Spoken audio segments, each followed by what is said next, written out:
तो सबसे पहले यूनिट 1 में क्या क्या टॉपिक है स्टार्टिंग से शुरू कर लेते हैं। सबसे पहला पॉइंट है इकनॉमी, कि इकनॉमी क्या होती है। ठीक है जी।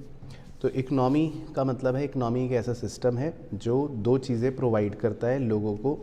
एक होता है मीन्स टू वर्क और एक होता है अर्न अ लिविंग, मतलब कि लोगों को साधन प्रोवाइड करता है कि वो काम कर सके और वो पैसे कमा सके।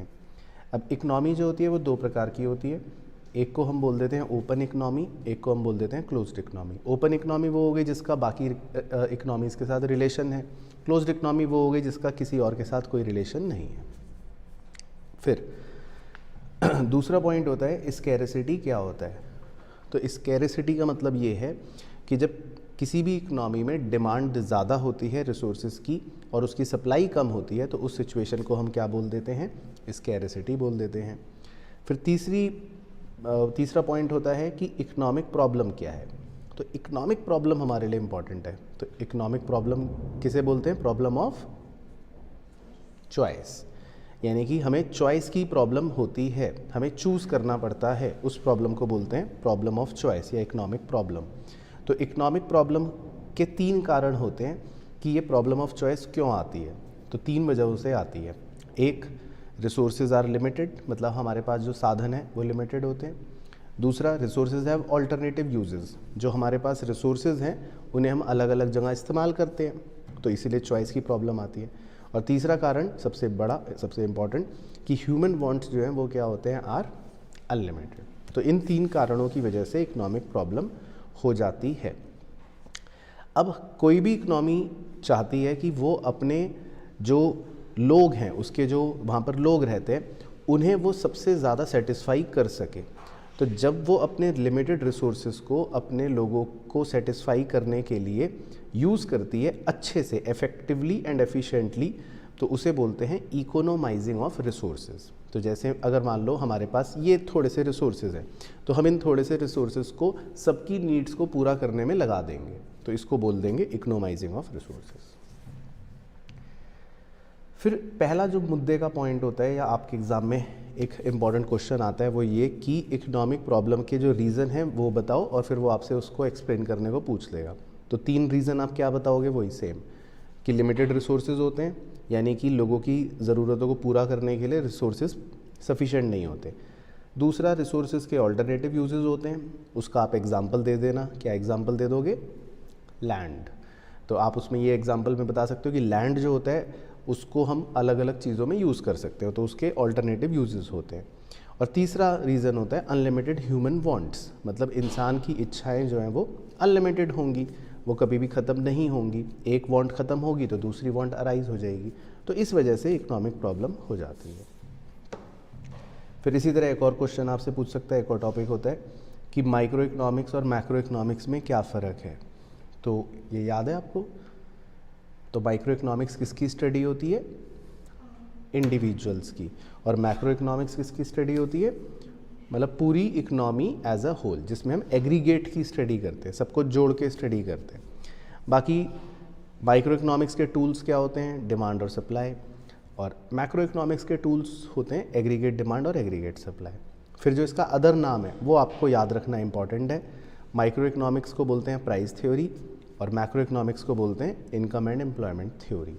बाकी एक एग्जांपल लिख सकते हो आप, कि जैसे प्राइस ऑफ अ प्रोडक्ट, ये एक माइक्रो इकोनॉमिक्स का एग्जांपल हो गया। लेकिन जनरल प्राइस लेवल, जब हम पूरे देश की बात करते हैं, तो उसका मैक्रो इकोनॉमिक्स का एग्जांपल हो गया। फिर उसके बाद ऐसी एक और छोटा सा टॉपिक पूछ लेता है कि कैपिटलिस्ट इकनॉमी या सोशलिस्ट इकनॉमी में क्या फ़र्क होता है, वो हमें पता होना चाहिए। छोटा सा डिफरेंस है, कैपिटलिस्ट इकनॉमी जो होती है उसमें सारे रिसोर्सेज को कौन ओन करता है, प्राइवेट सेक्टर, और सोशलिस्ट इकनॉमी में कौन ओन करता है, गवर्नमेंट करती है या स्टेट करती है। बाकी कैपिटलिस्ट इकनॉमी जो होती है उसमें मेन जो समस्याएं होती हैं उनका मेन सॉल्यूशन निकालने के लिए हम प्राइस मैकेनिज़्म को फॉलो करते हैं, मतलब डिमांड और सप्लाई के फोर्सेस से। लेकिन सोशलिस्ट इकनॉमी में कौन करता है डिसाइड, गवर्नमेंट करती है डिसाइड, जिसको बोलते हैं हम सेंट्रल प्लानिंग अथॉरिटी। बाकी कैपिटलिस्ट इकनॉमी में आप ये भी लिख सकते हो कि उसका मोटिव होता है प्रॉफिट कमाने का, और सोशलिस्ट इकनॉमी का होता है सोशल वेलफेयर का। और कैपिटलिस्ट इकोनॉमी का अदर नाम बस याद रखना, मार्केट इकोनॉमी, और सोशलिस्ट इकोनॉमी का अदर नाम है सेंट्रली प्लान्ड इकोनॉमी। तो ये भी एक छोटा सा क्वेश्चन आपसे पूछ सकता है। फिर आता है हमारा मेन टॉपिक, सेंट्रल प्रॉब्लम्स क्या हैं इकोनॉमी के अंदर। तो कितनी सेंट्रल प्रॉब्लम्स होती हैं इकोनॉमी के अंदर? 3। पहली प्रॉब्लम का नाम है what to produce. What to produce का मतलब होता है, इसमें 2 बातें कवर होती हैं कि क्या बनाएंगे और कितना बनाएंगे, यानी कि विच गुड्स और इन व्हाट क्वांटिटीज़। तो हम इसका जो सॉल्यूशन होता है वो क्या निकालते हैं कि कौन से गुड्स बनाते हैं, फिर हम फाइनली जो मैक्सिमम सेटिस्फैक्शन देंगे लोगों को। परफेक्ट। फिर दूसरी प्रॉब्लम होती है how to produce. How to produce का मतलब होता है कि कैसे बनाएंगे। तो इसमें हमारे पास 2 टेक्निक्स होती हैं प्रोडक्शन करने की, एक को बोलते हैं लेबर इंटेंसिव टेक्निक और दूसरे को कैपिटल इंटेंसिव टेक्निक। तो इसमें हमें दोनों में से कोई चूज़ करनी पड़ती है कि हमें कौन सी टेक्निक से बनाना है। तो हम दोनों में से कौन सी टेक्निक से बनाते हैं? जो कम कॉस्ट लेती है, जिसकी कॉस्ट मिनिमम होती है, तो हम उस वाली टेक्निक को यूज़ कर लेते हैं। और तीसरी प्रॉब्लम होती है फॉर हुम टू प्रोड्यूस, या इसको हम डिस्ट्रीब्यूशन की प्रॉब्लम भी कहते हैं, यानी कि किसके लिए बनाएंगे हम। तो हमारे प्रोडक्शन में 2 तरह के लोग अपना योगदान देते हैं, एक को हम बोलते हैं रिच, एक को हम बोलते हैं पुअर। तो हम दोनों में से कौन से सेक्शन ऑफ सोसाइटी के लिए प्रोडक्शन करते हैं? According to the contribution. बिल्कुल सही। तो जिसने जितना कंट्रीब्यूशन करा होगा प्रोडक्शन में, हम उसको उतना ही देते हैं। तो अगर रिच ने 60% कंट्रीब्यूट करा, पुअर ने 40% कंट्रीब्यूट करा, तो हम अपने आउटपुट का डिस्ट्रीब्यूशन भी उसी के हिसाब से कर देते हैं। तो ये हमारी 3 प्रॉब्लम्स हो गई। फिर आता है हमारा अगला मेन टॉपिक, इसका नाम होता है प्रोडक्शन पॉसिबिलिटी कर्व, PPC। इसको हम PPF भी बोलते हैं, इसको हम ट्रांसफॉर्मेशन कर्व भी बोलते हैं। और PPC जो होता है वो एक ऐसा कर्व होता है जिस पर हम 2 गुड्स के पॉसिबल कॉम्बिनेशन को शो करते हैं, कि मतलब आप अगर 2 गुड्स बनाओगे तो वो PPC पर शो हो जाता है। इसके कुछ अजम्पशंस हैं जो आपको याद रखने। मेन बता देता हूँ क्या है। मेन अजम्पशंस ये हैं कि आपकी टेक्नोलॉजी में चेंज नहीं आएगा, हम ये मान रहे हैं, एज्यूम कर रहे हैं। हमारी रिसोर्सेज जो है वो फिक्स रहेंगे, उसमें चेंज नहीं आएगा। और हमारे रिसोर्सेज जो है उनको हम फुली और एफिशिएंटली यूज़ कर रहे हैं, ये हम मानते हैं। बाकी चौथा अजम्पशन जो है वो थोड़ा सा इंपॉर्टेंट है, इसीलिए अलग से याद रखना वो, कि resources are not equally efficient. इसका एग्जांपल दो आप बच्चे।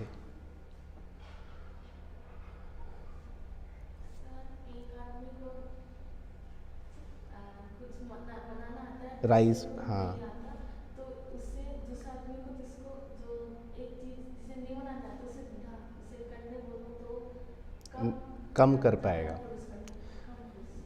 सही है। तो अगर एक आदमी को वीट बनाना आता है और दूसरे आदमी को राइस बनाना आता है, तो अगर हम पहले आदमी को बोल देंगे कि तुम वीट मत बनाओ, तुम राइस बनाओ, तो वो उतना एफिशिएंटली नहीं कर पाएगा। तो इसका मैंने एक ऐसे एग्जांपल भी दिया था कि अगर किसी को फुटबॉल अच्छा खेलना आता है तो हम उसको बोल दें चलो तुम क्रिकेट खेलो, तो वो क्या उसमें उतना एफिशिएंटली खेल पाएगा? नहीं खेल पाएगा। तो ये हम मानते हैं कि जो रिसोर्सेज होते हैं वो सारे रिसोर्सेज बराबर के एफिशिएंट नहीं होते। फिर 2 छोटे छोटे उसी से रिलेटेड टॉपिक्स होते हैं, मार्जिनल अपॉर्चुनिटी कॉस्ट या मार्जिनल रेट ऑफ ट्रांसफॉर्मेशन। तो MOC बोल लो या MRT बोल लो, दोनों मतलब लगभग एक ही बात है। तो इसका एक फॉर्मूला होता है जो बस आपको याद रखना है, वो है change in goods sacrificed divided by change in goods gained. और ये जो होता है MOC या MRT, ये PPC का क्या होता है? स्लोप होता है। तो ये हमें याद रखना है हॉट्स क्वेश्चन के लिए कि MRT या MOC जो होता है वो स्लोप होता है PPC का। बाकी PPC की प्रॉपर्टीज़ भी होती हैं। PPC जो है जैसा आप डायग्राम में देख रहे हो कि ये डाउनवर्ड स्लोपिंग होता है, ऊपर से नीचे आता है। PPC की शेप जो होती है वो कॉनकेव होती है जनरली, और वो कॉनकेव इसलिए होती है बिकॉज ऑफ इंक्रीजिंग MOC, क्योंकि जो MOC की वैल्यूज़ हैं वो इंक्रीज़ होती हैं। अच्छा, अब इसमें मेरे को आंसर दो, अगर MOC की वैल्यू डिक्रीज़ होंगी तो क्या होगा? तो कॉन्वेक्स शेप ले लेगा। और अगर MOC की वैल्यू कांस्टेंट रहेंगी तो क्या होगा? तो स्ट्रेट लाइन रहेगा, राइट। तो फिर PPC स्ट्रेट लाइन रहेगा, बिल्कुल सही। बाकी PPC राइट में भी शिफ्ट कर सकता है और PPC लेफ्ट में भी शिफ्ट कर सकता है। PPC राइट में कब शिफ्ट करता है? जब किसी भी रीज़न से आपका दोनों गुड्स का प्रोडक्शन बढ़ जाएगा। जैसे कुछ एग्जांपल्स हैं, नेचुरल रिसोर्सेज बढ़ गए, टेक्नोलॉजी एडवांस हो गई, लेबर की संख्या बढ़ गई, बेहतर सुविधाएं मिल गई, हेल्थ फैसिलिटीज़ अच्छी हो गई। इन सब कारणों से पीपीसी राइट में शिफ्ट हो सकता है। और इसी तरह पीपीसी लेफ़्ट में भी शिफ्ट हो सकता है। तो पीपीसी लेफ़्ट में शिफ्ट कब होगा? मतलब जब दोनों गुड्स का प्रोडक्शन कम हो जाएगा। तो वो अर्थक्वेक आ गया, फ्लड आ गया, या टेक्नोलॉजी ऑब्सोलीट हो गई, इन कारणों से ऐसा हो सकता है। फिर बताओ, क्या पीपीसी रोटेट कर सकता है? हाँ, कर सकता है, बिल्कुल। तो पीपीसी रोटेट कैसे कर सकता है कि अगर एक गुड जो है, खाली एक्स गुड, उसकी टेक्नोलॉजी अगर बेहतर हो जाएगी तो फिर वो एक्स एक्सिस पर रोटेट करेगा। और इसी तरह वाई एक्सिस पर अगर उसकी टेक्नोलॉजी वाई गुड की बेहतर हो जाती है तो वो वाई एक्सिस पर रोटेट कर सकता है। तो अब आपको डायग्राम बनाना है, ऑनलाइन वाली चीज़ तो आपको भी बनाना है। तो अब आप रोटेशन ऑफ पीपीसी का डायग्राम बनाकर दिखाओ। तो ऑनलाइन वाले जो चीज़ें हैं हमारे, वो भी जल्दी से बना लो, जब तक मैं इन बच्चों का चेक कर लूँगा कि ये क्या बना रहे हैं। ठीक है, आप भी बना लो जल्दी से रोटेशन ऑफ पीपीसी, और यहाँ तक का थम्स अप भेज दो कि भाई यहाँ तक की सारी बातें याद आ गई आपको अच्छे से या नहीं। चलो, तो मुझे भी मिल गया, मैंने भी बना लिया। ठीक है आस्था दीदी, हो गया। चलो ठीक है, तो मैं यहाँ पे एक बार डिस्कस कर लेता हूँ। तो देख लो, रोटेशन ऑफ पीपीसी जो है वो, अगर हम एक्स एक्सिस पर बात करें कि एक्स एक्सिस पर रोटेट हो रहा है, तो पहला वाला डायग्राम है। तो बेसिकली एक्स एक्सिस पर प्रोडक्शन ज़्यादा भी हो सकती है, कम भी हो सकती है, तो इसको बोलते हैं रोटेशन ऑन एक्स एक्सिस। और जो दूसरा वाला डायग्राम है उस पर आप देखोगे कि वाई एक्सिस जो है उसमें प्रोडक्शन बढ़ रही है या कम हो रही है, तो उसको बोल देते हैं रोटेशन ऑन वाई एक्सिस। तो वाई एक्सिस पर भी बढ़ सकता है या कम हो सकता है। ठीक है ना, तो ये रोटेशन का कॉन्सेप्ट होता है। तो रोटेशन का कॉन्सेप्ट ये है बेसिकली कि आपका एक एक्सिस पर सेम रहेगा, मतलब एक एक्सिस पर तो वही फिगर रहेगी, लेकिन दूसरे एक्सिस पर बढ़ या घट जाएगा। ठीक है ना, चलो सही है। तो ये था जी रोटेशन। फिर आता है एक छोटा सा कॉन्सेप्ट, अपॉर्चुनिटी कॉस्ट किसे कहते हैं। तो अपॉर्चुनिटी कॉस्ट का मैंने आपको फंडा जो समझाया था वो था कि cost of next best alternative foregone. ठीक है, मतलब अगर आपके पास एक ज़मीन का टुकड़ा है और उस पर आप 3 चीज़ें उगा सकते हो, वीट, राइस और बाजरा। तो वीट उगाने पर आपको 10,000 रुपये मिलेंगे, राइस उगाने पर 8,000 रुपये मिलेंगे, और बाजरा उगाने पर 7,000 मिलेंगे फॉर एग्ज़ाम्पल रेस्पेक्टिवली। तो फार्मर क्या डिसाइड करेगा, क्या प्रोड्यूस करें हम? वीट, क्योंकि उसमें उसको सबसे ज़्यादा रुपए मिल रहे हैं। तो जब वो वीट प्रोड्यूस करेगा तो ऑब्वियसली इसका मतलब उसने अपनी 2 अपॉर्चुनिटीज़ लॉस्ट कर दी, राइस बनाने की भी और बाजरा बनाने की भी। तो जो इन दोनों अपॉर्चुनिटीज़ को उसने खो दिया, फॉरगॉन कर दिया, इन दोनों में से बेस्ट कौन सा था? राइस वाला। तो राइस बनाने की जो अपॉर्चुनिटी उसने लूज़ कर दी, यानी 8,000 रुपये, उसे हम बोलते हैं अपॉर्चुनिटी कॉस्ट। तो इस एग्जांपल में अपॉर्चुनिटी कॉस्ट जो है वो है 8,000 रुपये। ठीक है, तो क्लियर हो गया। और फिर इसमें एक लास्ट टॉपिक होता है पॉजिटिव और नॉर्मेटिव इकोनॉमिक्स, या पॉजिटिव और नॉर्मेटिव स्टेटमेंट। तो दोनों में क्या फ़र्क होता है? पॉजिटिव स्टेटमेंट जो होते हैं उनको आप चेक कर सकते हो ट्रू या फॉल्स के बेसिस पर, क्योंकि वो हमेशा बताते हैं फैक्ट्स की बात, यानी व्हाट इज़। लेकिन जो नॉर्मेटिव स्टेटमेंट्स होते हैं उनको कभी भी आप ट्रू या फॉल्स के बेसिस पर चेक नहीं कर सकते, क्योंकि वो आपको बताते हैं व्हाट शुड बी। वो सजेस्टिव होते हैं, वो सजेशन देते हैं। तो जैसे मैंने आपको कहा कि burger is better than pizza, तो आप क्या बोलोगे, ट्रू या फॉल्स? हाँ, नॉर्मेटिव है ना, क्योंकि ये एक ओपिनियन हो गया मेरा। तो जब भी हम कोई अपना ओपिनियन देते हैं जिसको आप ट्रू फॉल्स नहीं बता सकते, तो उसको हम नॉर्मेटिव कहते हैं। और अगर मैं बोलूँगा कि mercury is the largest planet, तो आपने बोला फॉल्स है, तो ये एक पॉजिटिव स्टेटमेंट है, क्योंकि आपने ट्रू या फॉल्स करके इसको बताया कि सर ये फॉल्स है। तो जिस भी स्टेटमेंट को आप ट्रू या फॉल्स कर सकते हो वो पॉजिटिव होता है, लेकिन जिसमें ओपिनियन होता है, सजेशन होती है, वो नॉर्मेटिव होता है। तो ये दोनों में फ़र्क होता है बेसिकली, बस। तो ये आपका पहला यूनिट जो था, ये कितने नंबर का आएगा?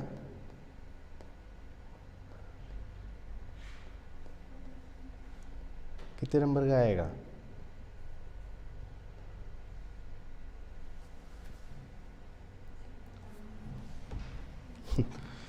चलो ये आएगा आपका 6 नंबर तक का, 4 से 6 नंबर मैक्स टू मैक्स। चलो ठीक है, कोई बात नहीं। अब हम यूनिट 2 पर चलते हैं। बेसिकली ये थोड़ा बड़ा यूनिट है, या ये थोड़ा सा इम्पॉर्टेंट यूनिट भी है। तो इसमें पहले हम कंज्यूमर इक्विलिब्रियम का डिस्कशन करेंगे।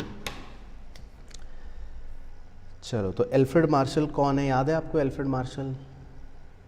एल्फ्रेड मार्शल एक आदमी था जो ये कहता था कि अगर आप कोई भी चीज़ कंज्यूम करते हो तो आपको मज़े मिलेंगे, और उस मज़े को आप न्यूमेरिक वैल्यू भी दे सकते हो। तो जो किसी भी कमोडिटी को कंज्यूम करने पर आपको मज़ा मिलता है, सेटिस्फैक्शन मिलता है, अच्छा लगता है, उसे हम क्या बोलते हैं? यूटिलिटी। ठीक है, तो यूटिलिटी से टॉपिक शुरू होता है कि यूटिलिटी जो होती है वो किसी भी कमोडिटी की या किसी भी प्रोडक्ट की एक वांट सेटिस्फाइंग पावर है। मतलब आपको अच्छा लगता है, बस उसी अच्छे को, उसी मज़े को हम यूटिलिटी कहते हैं। अब यूटिलिटी को हम किस में मेजर करते हैं? यूटिल्स में, बिल्कुल सही। फिर 2 तरह की यूटिलिटी होती है, उसका तो आपको फॉर्मूला याद रखना है बस। एक को बोलते हैं मार्जिनल यूटिलिटी, एक को बोलते हैं टोटल यूटिलिटी।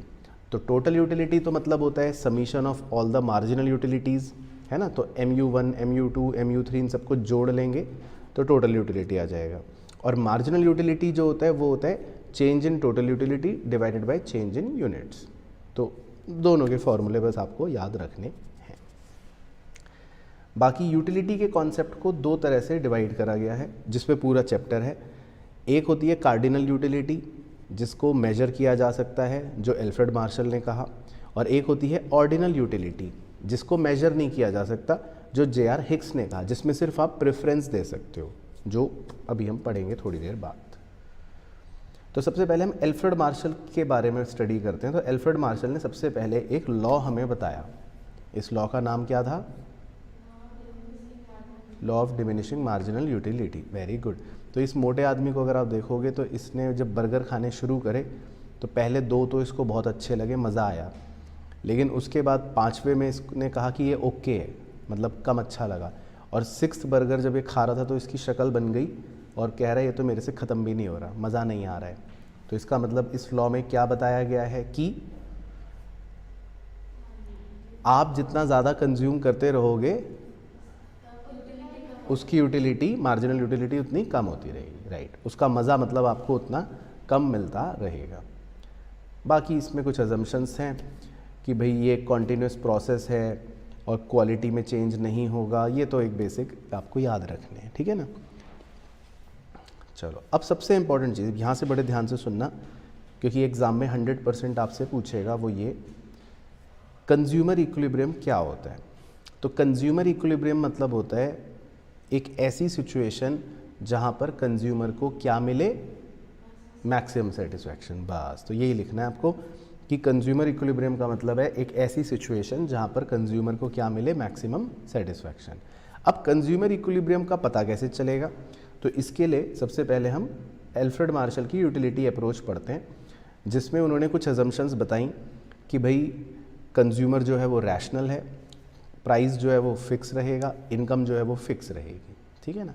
और उन्होंने सिंगल कमोडिटी के अंदर कि अगर आप एक ही प्रोडक्ट कंज्यूम कर रहे हो तो उन्होंने सिंगल कमोडिटी के अंदर अपनी एक कंडीशन बताई, बस आप वो याद रखना। मेन कंडीशन है MU in terms of money is equal to price of the commodity, यानी कि उसको हम बोलते हैं MUM is equal to price. MUM का एक फॉर्मूला है जो अगले स्टेप में दे रखा है। MUM का फॉर्मूला होता है MU of product divided by MU of rupee. MU of product का सिंबल होता है MUX और MU ऑफ रुपी का सिंबल होता है MUR। MUR का क्या मतलब होता है वो नीले हाईलाइट में दे रखा है कि 1 रुपये खर्च करने पे आपको कितने यूटिल्स मिले, तो इसीलिए इसको नाम दे दिया MUR, मतलब मार्जिनल यूटिलिटी ऑफ रुपी। 1 रुपये में कितने यूटिल्स आपको मिल रहे हैं। बाकी इन शॉर्ट, मतलब अगर आपको ज़्यादा कॉम्प्लिकेटेड नहीं करना तो आप एक सिंपल इक्वेशन याद रखना कंज्यूमर इक्विलिब्रियम की, वो क्या है? बोलो अपने मुंह से, MUX इक्वल टू PX। बस, तो ये कंडीशन कंज्यूमर इक्विलिब्रियम की सबसे इम्पॉर्टेंट है। अब लेकिन ऐसा ज़रूरी नहीं है कि MUX और PX दोनों बराबर ही हों, तो हो सकता है 2 सिचुएशंस क्रिएट हो रही हों। पहली सिचुएशन क्या कि या तो MUX PX से बड़ा हो, ये भी हो सकता है, या हो सकता है MUX PX से छोटा हो, ये भी हो सकता है। तो आपको बस ये याद रखना है कि जब MUX या MUM कुछ भी कह सकते हो PX से बड़ा है तो उस केस में कंज्यूमर क्या कंज्यूम करेगा ज़्यादा, गुड X, ताकि वो बराबर आ जाए। और अगर MUM छोटा है PX से तो कंज्यूमर क्या करेगा, गुड X का कंजम्पशन कम कर देगा ताकि वो बराबर आ जाए। तो बेसिकली कंज्यूमर को दोनों को बराबर लाना होता है। तो अगर MU ज़्यादा है तो वो गुड X ज़्यादा कंज्यूम करेगा, MU कम है तो वो गुड X कम कंज्यूम करेगा। ये आपको याद रखना है, ठीक है। चलो, तो अब इसका डायग्राम बनाना है आपको, फिर मैं देखता हूँ। तो आपको डायग्राम बनाना है कंज्यूमर इक्विलिब्रियम का, यूटिलिटी अप्रोच का, इसका मतलब यही MU और PX वाले का जो बताया। तब तक ऑनलाइन वाले चीते भी बना रहे हैं, तो ऑनलाइन वाले चीतों बनाओ भैया डायग्राम और भेजो बना कर कि बन गया सर। ठीक है, तो ये इस तरह का चित्र है, मेनली आपको बनवाया था। ठीक है, ये है चित्र, देख सकते हैं हम यहाँ पर। तो बहुत ही सिंपल इसका डायग्राम होता है। आपको एक डाउनवर्ड स्लोपिंग कर्व बनाना है। डाउनवर्ड स्लोपिंग कर्व कौन सा होगा, MU। और एक आपको प्राइस का कर्व बनाना है। प्राइस का कर्व कैसा होएगा, पैरेलल टू X एक्सिस। बस फिर जहाँ पर दोनों बराबर हो जाते हैं वो हम कहते हैं कंज्यूमर इक्विलिब्रियम है, MU is equal to PX। जो पीला वाला एरिया है येलो कलर का, तो वहाँ पर MU ज़्यादा होता है PX से, तो उसको हम क्या बोलते हैं, सरप्लस, कंज्यूमर सरप्लस। और जो ब्लू वाला एरिया है नीले कलर का, जहाँ पर MU कम होता है PX से, तो उसको हम क्या बोलते हैं, लॉसेस, है ना। तो बस ये आपको ये सेम डायग्राम मतलब एग्जाम में बनाना है, ठीक है। तो क्लियर, याद आ गई यहाँ तक स्टोरी। चलो ओके। अब सर अगर हम दो गुड्स कंज्यूम करें, पिज़्ज़ा और बर्गर दोनों, तो फिर कैसे कंज्यूमर इक्विलिब्रियम पता चलेगा।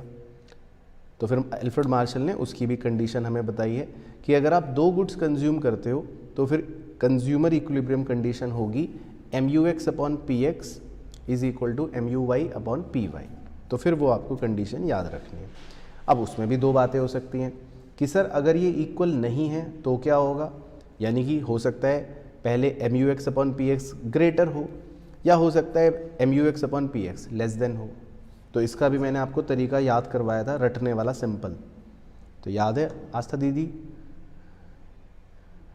तो आपको कैसे याद रखना है, जब MUX अपॉन PX ज़्यादा होता है तो फिर consumer will increase consumption of good X, ठीक है। और जब MUY अपॉन PY ज़्यादा होता है तो फिर consumer will increase consumption of good Y। तो इसका मतलब जो भी MU ज़्यादा होगा उसका कंजम्पशन कंज्यूमर को बढ़ाना पड़ेगा। तो पहले वाले केस में वो गुड X का कंजम्पशन ज़्यादा करेगा ताकि बराबर हो जाए, और दूसरे वाले केस में वो गुड Y का कंजम्पशन ज़्यादा करेगा ताकि बराबर हो जाए। बस, तो इसमें आपको यही लिखना है। और बाकी इसका डायग्राम नहीं है। तो टू कमोडिटीज़ वाले में आपको डायग्राम नहीं बनाना, इसका कोई डायग्राम नहीं है। बाकी शेड्यूल बना सकते हो जो मैंने क्लास में बनवाया था, अगर मन करे तो।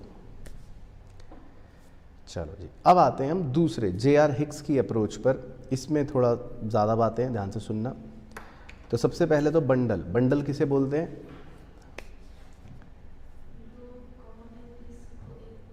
हाँ, बंडल मतलब थैला। तो उस थैले में दो गुड्स होने चाहिए। तो एक ऐसा टू कमोडिटीज़ के सेट को बंडल कहा जाता है जो आप खरीद सकते हो। फिर बजट सेट किसे कहते हैं, बजट सेट जिसमें सारे बंडल्स हों, बिल्कुल सही, यानी set of all the bundles जो आप खरीद सकते हो। फिर बजट कॉन्स्ट्रेंट किसे कहते हैं, बजट कॉन्स्ट्रेंट का मतलब ये होता है कि अगर आपकी मम्मी ने आपको 20 रुपये दिए हैं, 20 रुपीज़ दिए हैं, तो आप ऐसा तो नहीं है कि सब कुछ खरीद लोगे, बहुत सारा खरीद लोगे।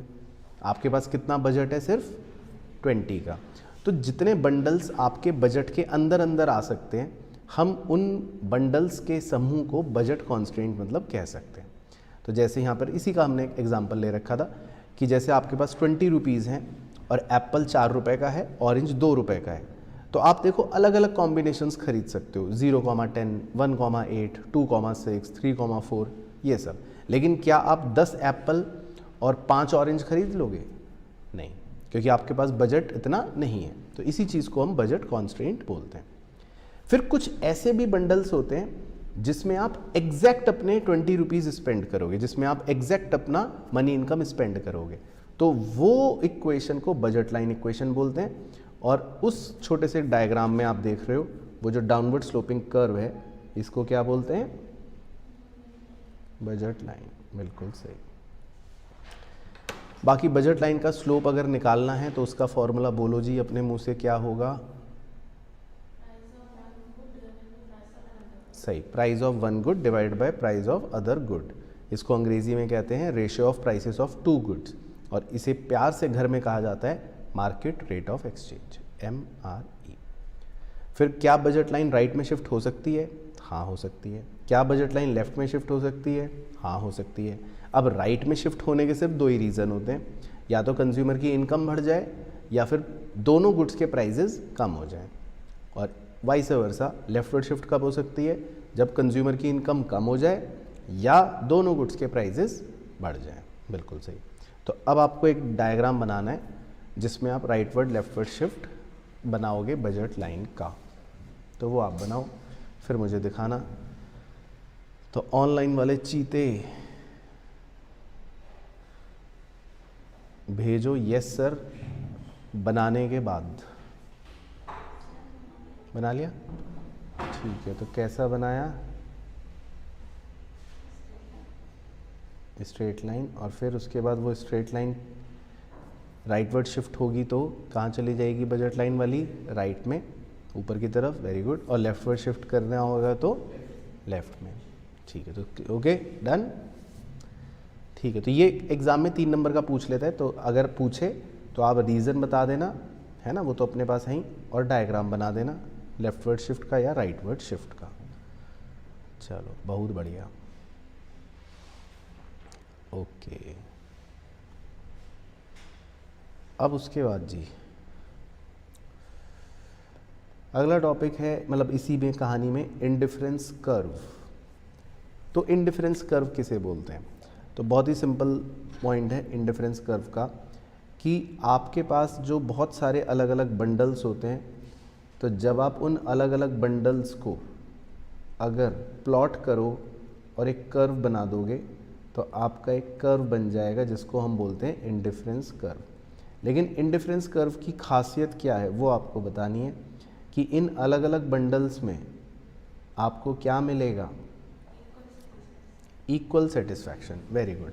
तो इंडिफरेंस कर्व में यही मेन चीज़ होती है कि आपको अलग अलग बंडलों पर सेटिस्फैक्शन सेम ही मिलेगा, चाहे आप कोई भी बंडल ले लो। तो इसको बोलते हैं इंडिफरेंस कर्व। बाकी इंडिफरेंस कर्व का भी एक स्लोप होता है जिसको बोलते हैं मार्जिनल रेट ऑफ सब्स्टिट्यूशन, और उसका फॉर्मूला सेम होता है उसकी तरह जो आपने अभी पीपीसी में देखा था, यानी कि delta goods sacrificed divided by delta goods gained. अब जे.आर. हिक्स की अप्रोच के तहत कंज्यूमर इक्विलिब्रियम कब होगा वो हमें जानना इंपॉर्टेंट है।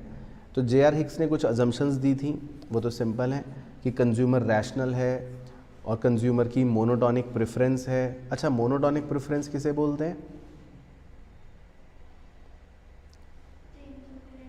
नहीं,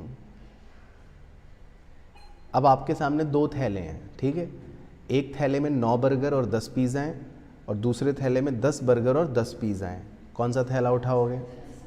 हाँ, जिसमें ज़्यादा है ना। तो इसी चीज़ को मोनोटॉनिक प्रेफरेंस बोलते हैं। तो मोनोटॉनिक प्रेफरेंस का मतलब है कि कंज्यूमर को ज़्यादा जहाँ मिलेगा वो वहीं जाएगा, ठीक है। तो ये कुछ अजम्पशंस होती हैं उसकी। बाकी आपको 2 कंडीशन ध्यान रखनी है, अच्छे से घर से रट के जानी है कि क्या है। पहली कंडीशन सबसे इम्पॉर्टेंट है कि कंज्यूमर इक्विलिब्रियम कब होगा? जब इंडिफरेंस कर्व का स्लोप किसके स्लोप के बराबर होगा? बजट लाइन के। इंडिफरेंस कर्व का स्लोप मतलब MRS और बजट लाइन का स्लोप मतलब MRE। तो जब MRS और MRE दोनों बराबर होंगे तभी हम कहेंगे कि कंज्यूमर इक्विलिब्रियम पर है। और वो कब होता है? जब बजट लाइन टेंजेंट होती है इंडिफरेंस कर्व की। बाकी दूसरी कंडीशन सिंपल है कि इंडिफरेंस कर्व जो है वो कॉन्वेक्स होना चाहिए, वो तो खैर होगा ही। अब इसमें भी दो बातें हो सकती हैं, सर क्या पता MRS ग्रेटर हो और क्या पता सर MRS लेस देन हो।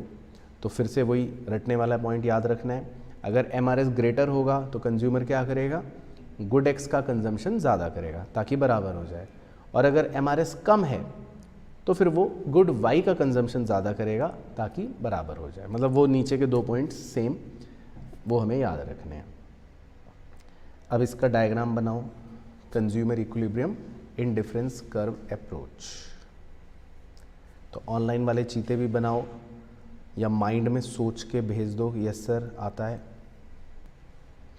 3 कर्व बनवाए थे मैंने, वैसे ही वाला बनाया या नकली वाला बनवाया?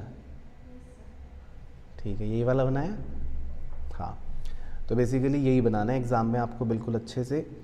तो 3 इंडिफरेंस कर्व बनाने हैं, indifference curve 1, indifference curve 2, indifference curve 3, और जो बजट लाइन होगी लाल कलर की वो बिल्कुल टेंजेंट होगी ई पॉइंट पर, यानी कि वो इंडिफरेंस कर्व जो 2 है उसको टच करके निकलेगी। तो ई पॉइंट को बोलते हैं इक्विलिब्रियम पॉइंट, जहाँ पर दोनों बराबर हैं MRS और MRE। बाकी ए पॉइंट जो है वहाँ पे MRS ज़्यादा है, बी पॉइंट जो है वहाँ पर MRS कम है। तो ये भी आपको मेंशन करके बताना पड़ेगा। मतलब ये सेम डायग्राम बिल्कुल ओके, क्लियर हो गया कंज्यूमर इक्विलिब्रियम का। चलो, तो ये हो गया जी कंज्यूमर इक्विलिब्रियम। फिर आता है कि इंडिफरेंस कर्व की प्रॉपर्टियाँ बताओ। तो पहली प्रॉपर्टी क्या, कि 2 इंडिफरेंस कर्व कभी भी इंटरसेक्ट नहीं करेंगे, वेरी गुड। दूसरी प्रॉपर्टी क्या, कि जितना इंडिफरेंस कर्व हायर होगा उतना ही ज़्यादा सेटिस्फैक्शन होगा, वेरी गुड। और तीसरा तो खैर आपने पढ़ लिया ही कि इंडिफरेंस कर्व जो है वो डाउनवर्ड स्लोपिंग होता है और उसकी शेप कैसी होती है, कॉन्वेक्स होती है, बिल्कुल सही। तो ये प्रॉपर्टी याद रखनी है विद एक्सप्लेनेशन, ऑब्वियसली वो तो जो हमने पढ़ी थी। ठीक है, क्लियर हुए कंज्यूमर इक्विलिब्रियम। चलो, अब चलते हैं जी डिमांड पर। तो डिमांड का मतलब क्या होता है सर? डिमांड का मतलब डिज़ायर या कुछ और? Desired backed by time. वो तो डेफिनेशन सुना दी दीदी आपने। हाँ वो अच्छा, वो तो डेफिनेशन भी चलो ठीक है, कि कंज्यूमर कितनी क्वांटिटी खरीदना चाहता है गिवन प्राइस पर during a particular period of time, very good.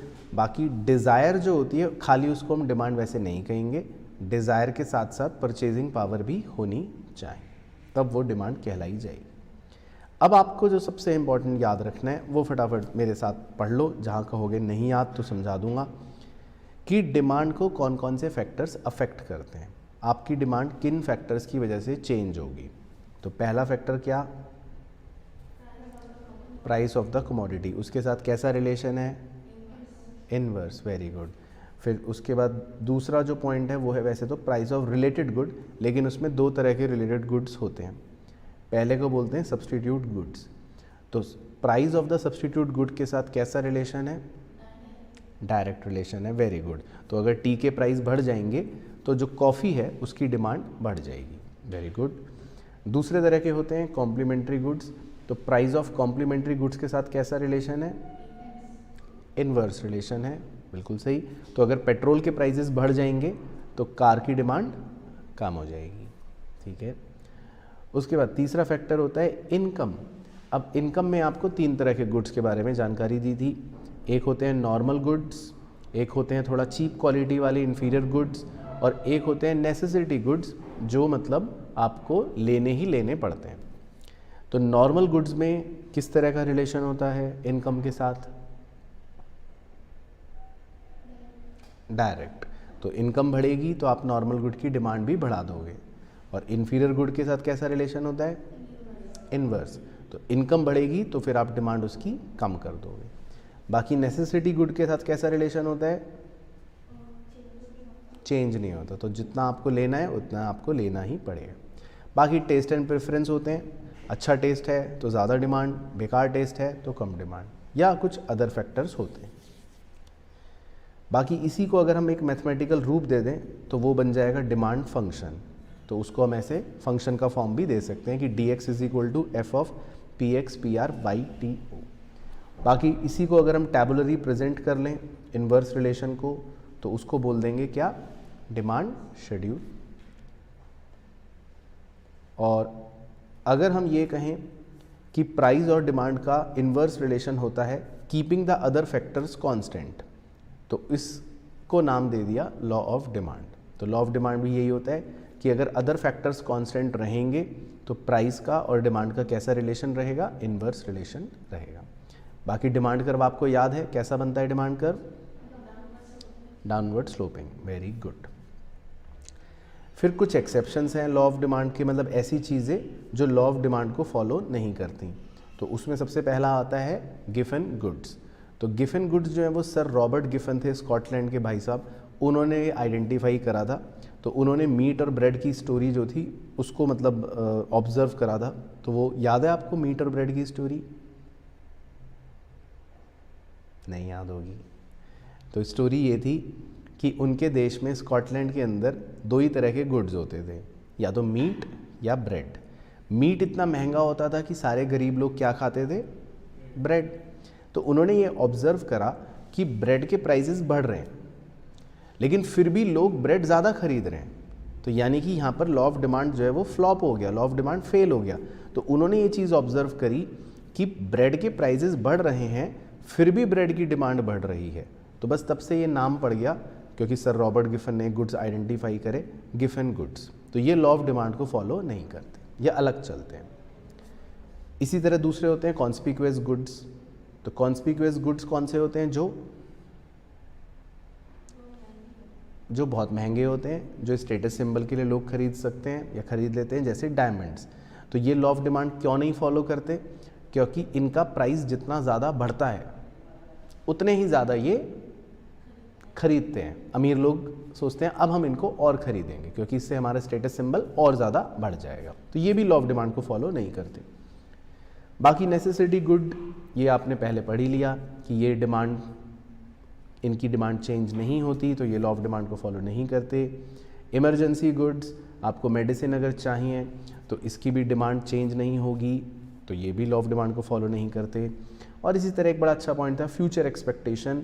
कई बार आपको फ्यूचर की एक्सपेक्टेशन होती है कि फ्यूचर में इस चीज़ के प्राइस बहुत बढ़ेंगे, तो आप आज भी उस चीज़ को ज़्यादा खरीदते हो even though prizes are rising.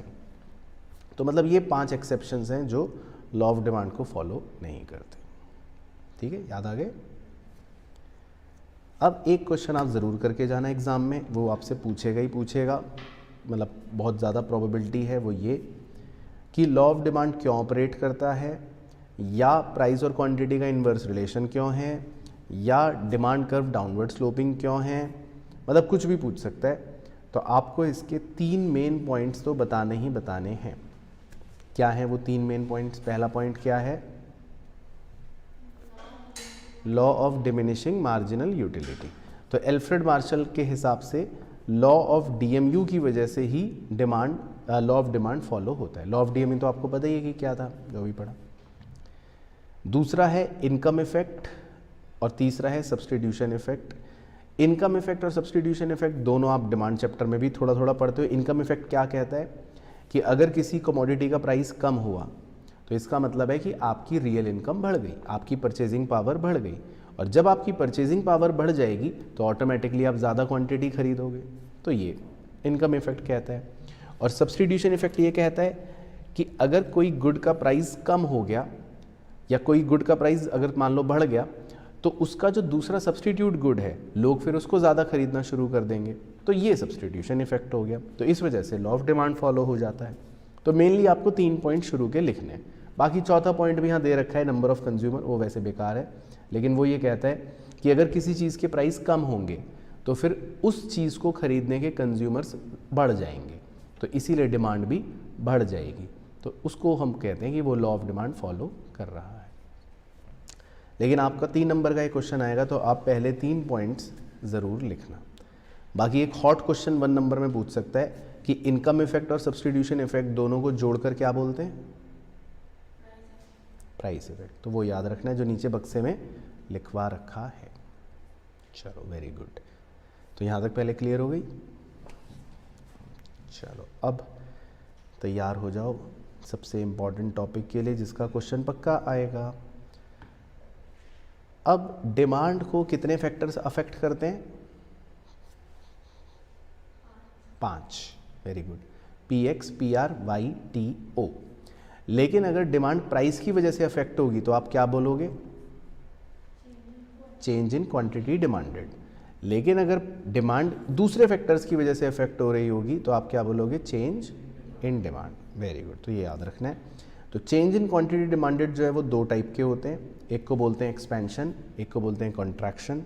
और चेंज इन डिमांड भी 2 टाइप्स के होते हैं, एक को बोलते हैं इंक्रीज इन डिमांड और एक को बोलते हैं डिक्रीज इन डिमांड। एक्सपेंशन बहुत ईजी है क्योंकि एक्सपेंशन का एक ही रीज़न होता है, एक्सपेंशन का रीज़न होता है फॉल इन प्राइस। तो प्राइस जैसे ही कम होगा तो हमारी क्वांटिटी क्या हो जाएगी?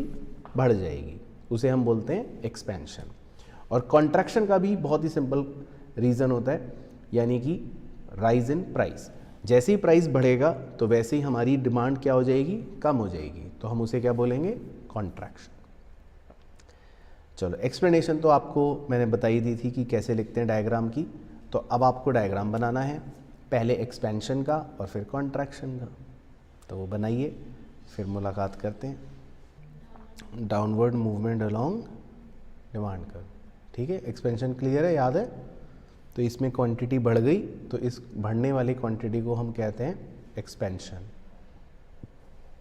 और कॉन्ट्रैक्शन का प्राइस बढ़ गया और क्वांटिटी कम हो गई सॉरी। तो प्राइस बढ़ने से जब क्वांटिटी कम हो गई तो इसको हम बोल देंगे कॉन्ट्रैक्शन। और इसको कौन सा मूवमेंट बोलते हैं? Upward movement along demand curve. चलो, बहुत बढ़िया। तो क्लियर है कहानी? ठीक है जी। तो एक्सपेंशन हो गया, कॉन्ट्रैक्शन हो गया। लेकिन एग्जामिनर चालू होता है और आपकी टीचर तो चालू है ही, तो वो एक्सपेंशन कॉन्ट्रैक्शन नहीं देगी। वो क्या देगी? Increase in demand. तो ये अच्छे से याद करके जाना घर से, क्योंकि 5 ऐसे मेन रीजंस होते हैं जिनकी वजह से इंक्रीज इन डिमांड हो जाता है। पहला रीज़न है सब्सटीट्यूट गुड का प्राइस बढ़ गया। दूसरा रीज़न है कॉम्प्लीमेंट्री गुड का प्राइस कम हो गया। तीसरा रीज़न है इनकम बढ़ गई नॉर्मल गुड के केस में। चौथा रीज़न है इनकम कम हो गई इन्फीरियर गुड के केस में। और 5वां रीज़न है फेवरेबल चेंज इन टेस्ट। तो इन 5 ही रीज़न की वजह से आपकी डिमांड क्या हो जाएगी? इंक्रीज़ हो जाएगी, है ना। और अगर मैं इन्हीं को उल्टा कर दूंगा तो फिर हमारी डिमांड क्या हो जाएगी? डिक्रीज़ हो जाएगी। यानी कि सब्सटीट्यूट गुड का प्राइस कम हो गया, कॉम्प्लीमेंट्री गुड का प्राइस बढ़ गया, इनकम डिक्रीज़ हो गई नॉर्मल गुड के केस में, या इनकम इंक्रीज़ हो गई इन्फीरियर गुड के केस में, या अनफेवरेबल चेंज इन टेस्ट हो गया, तो फिर डिमांड डिक्रीज़ कर जाएगी। एक्सप्लेनेशन आपको डायग्राम की लिखनी है, वो मैंने आपको बताई दी थी कैसे होती है। और शेड्यूल जो है वो तो सिंपल है। तो अब आपको डायग्राम बनाना है इंक्रीज़ और डिक्रीज़ का, ठीक है। तो उसमें आपने ऐसे ही बनाया, डिमांड कर्व आपका पूरा चेंज हो गया होगा, प्राइस जो है वो सेम रहेगा। और डिक्रीज इन डिमांड का लेफ्टवर्ड शिफ्ट, तो उसमें डिमांड कर्व आपका लेफ्ट में शिफ्ट हो जाएगा, क्वांटिटी कम हो जाएगी लेकिन प्राइस जो है वो सेम रहेगा। बिल्कुल सही, ठीक है। तो क्लियर हो गया ये भी? चलो, बहुत बढ़िया। तो बस ये याद रखना है, इंक्रीज और डिक्रीज इन डिमांड। अच्छा जी, अब एक क्वेश्चन है कि क्या इनकम के बढ़ने पर डिमांड हमेशा बढ़ेगी? तो आप क्या कहेंगे? रिफ्यूट, मतलब कि ऐसा ज़रूरी नहीं है, क्योंकि नॉर्मल गुड है तो बढ़ जाएगी, लेकिन अगर इन्फीरियर गुड होगा तो फिर डिमांड कम हो जाएगी, है ना। तो ये एक छोटा सा क्वेश्चन था, वो भी देख लिया। बाकी कुछ छोटे टॉपिक्स हैं। मार्केट डिमांड, तो मार्केट डिमांड का मतलब ये होता है कि मार्केट में जितने भी इंडिविजुअल्स होंगे उन सब की डिमांड के एग्रीगेट कर दोगे आप, तो आपको क्या मिल जाएगा? Market demand. और मार्केट डिमांड को भी वही फैक्टर्स अफेक्ट करते हैं जो आपने बेसिकली पढ़ रखे हैं, price, related good, income, taste. बाकी एक दो कुछ अदर फैक्टर्स भी होते हैं, जैसे पॉपुलेशन ज़्यादा होगी तो डिमांड ज़्यादा होगी, है ना, इस तरह के फैक्टर्स हैं। तो खैर ये एक सिंपल पॉइंट है। अब जो मेन टॉपिक है आपका अगला, वो है इलास्टिसिटी ऑफ डिमांड या प्राइस इलास्टिसिटी ऑफ डिमांड।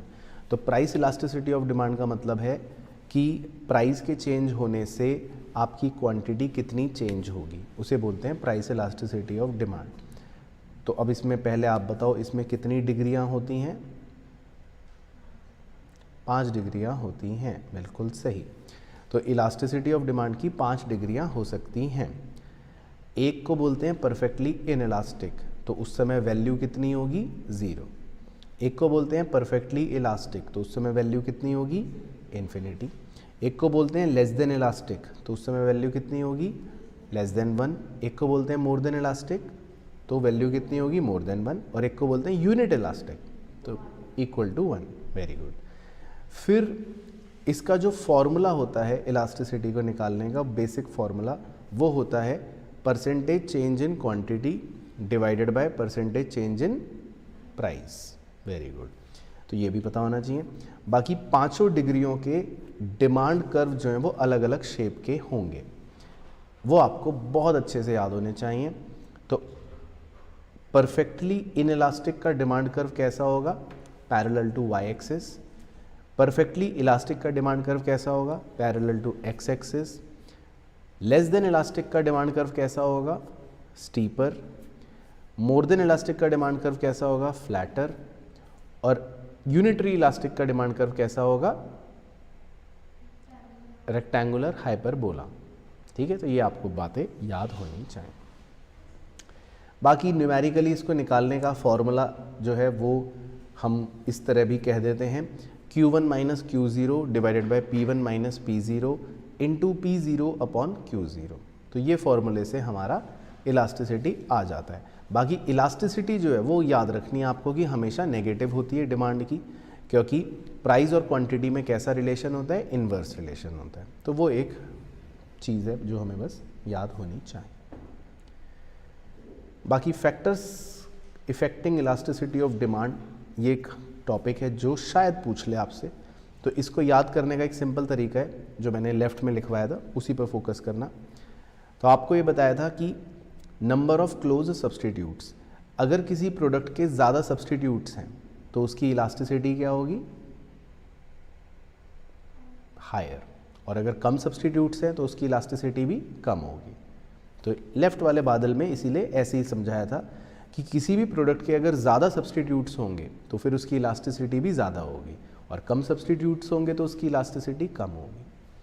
इसी तरह नेचर ऑफ कमोडिटी, अगर लग्जरी गुड है तो उसकी इलास्टिसिटी ज़्यादा होगी, और अगर नेसेसिटी गुड है तो उसकी इलास्टिसिटी कम होगी। इसी तरह टाइम पीरियड, समय अगर ज़्यादा है यानी लॉन्ग है तो उसकी इलास्टिसिटी ज़्यादा होगी, समय अगर कम है तो उसकी इलास्टिसिटी कम होगी।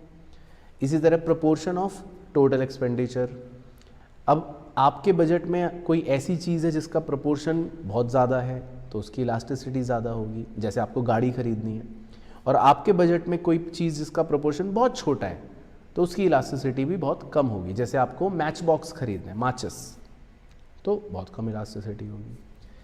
फिर इसी तरह नंबर ऑफ़ यूजेस, अगर किसी प्रोडक्ट के बहुत सारे यूजेस हैं, आप उसको बहुत तरह से इस्तेमाल कर सकते हो तो उसकी इलास्टिसिटी भी ज़्यादा होगी, और अगर उसके यूजेस कम हैं तो उसकी इलास्टिसिटी भी कम होगी। बाकी हैबिट्स, जिन चीज़ों की आपको हैबिट्स होती है, जिन चीज़ों की आपको लत होती है, तो उसकी इलास्टिसिटी क्या होती है?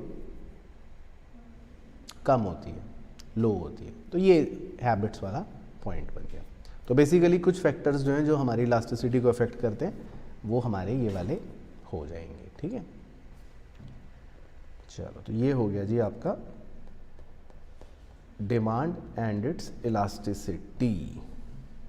तो मतलब यूनिट 2 भी समाप्त। अब सबसे बड़ा यूनिट कौन सा यूनिट है? यूनिट 3। ठीक है, तो इसमें हम प्रोड्यूसर बिहेवियर और सप्लाई, मतलब सारी चीज़ों के बारे में पढ़ते हैं। तो सबसे पहले हम सप्लाई टॉपिक पढ़ लेते हैं, क्योंकि डिमांड टॉपिक जो आपने पढ़ा उस डिमांड टॉपिक का बिल्कुल उल्टा टॉपिक क्या है? सप्लाई टॉपिक है। तो अब सप्लाई किसे कहते हैं? सप्लाई होती है जब प्रोड्यूसर कोई, उसके एंगल से हम बात करते हैं, तो जब कुछ प्रोडक्ट्स प्रोड्यूसर बेचना चाहता है और वो बेच सकता है at a given price during a given period of time, तो हम उसे सप्लाई कह देते हैं। तो अब सप्लाई को भी अफेक्ट करते हैं बहुत से फैक्टर्स जो हमें पता होने चाहिए। तो सप्लाई को अफेक्ट करने वाला पहला फैक्टर क्या है? Price of the commodity. उसके साथ कैसा रिलेशन है ये आपको पता होना चाहिए, डायरेक्ट। तो इसका मतलब अगर प्राइस ज़्यादा होगा तो प्रोड्यूसर सप्लाई को भी बढ़ाना चाहेगा, सप्लाई भी ज़्यादा होगी। दूसरा फैक्टर होता है प्राइस ऑफ कॉम्पिटिटिव गुड या रिलेटेड गुड। तो उसके साथ कैसा रिलेशन होता है? इनवर्स रिलेशन होता है। तो अगर कॉम्पिटिटिव गुड का प्राइस बढ़ेगा या अदर गुड का प्राइस बढ़ेगा तो फिर सप्लायर उस गुड को ज़्यादा बनाएगा और हमारे गुड की सप्लाई कम हो जाएगी, तो इनवर्स रिलेशन है। फिर cost of factors of production, उसके साथ कैसा रिलेशन है? इनवर्स। अगर कॉस्ट ज़्यादा होगी तो प्रोड्यूसर की सप्लाई कम हो जाएगी। फिर टेक्नोलॉजी, टेक्नोलॉजी के साथ कैसा रिलेशन है? नो चेंज, नहीं करता है, मतलब नो रिलेशन है। चलो ठीक है, ऐसा नहीं है। टेक्नोलॉजी में बस ये बताया था कि ये क्वांटिफाइबल चीज़ नहीं है, तो आप डायरेक्ट या इन्वर्स नहीं बोलोगे। तो टेक्नोलॉजी में ये है कि अगर एडवांस टेक्नोलॉजी यूज़ करते हो तो सप्लाई बढ़ जाएगी और ऑब्सोलीट टेक्नोलॉजी यूज़ करते हो तो सप्लाई कम हो जाएगी। फिर एक्साइज ड्यूटी के साथ कैसा रिलेशन है? इनवर्स। एक्साइज ड्यूटी क्या होती है? हाँ, मैन्युफैक्चरिंग के समय जो टैक्स लगाती है सरकार उसको हम एक्साइज ड्यूटी कहते हैं, तो उसके साथ इनवर्स रिलेशन है। तो अगर एक्साइज ड्यूटी बढ़ेगी तो सप्लाई कम हो जाएगी। फिर सब्सिडी, सब्सिडी के साथ कैसा रिलेशन है?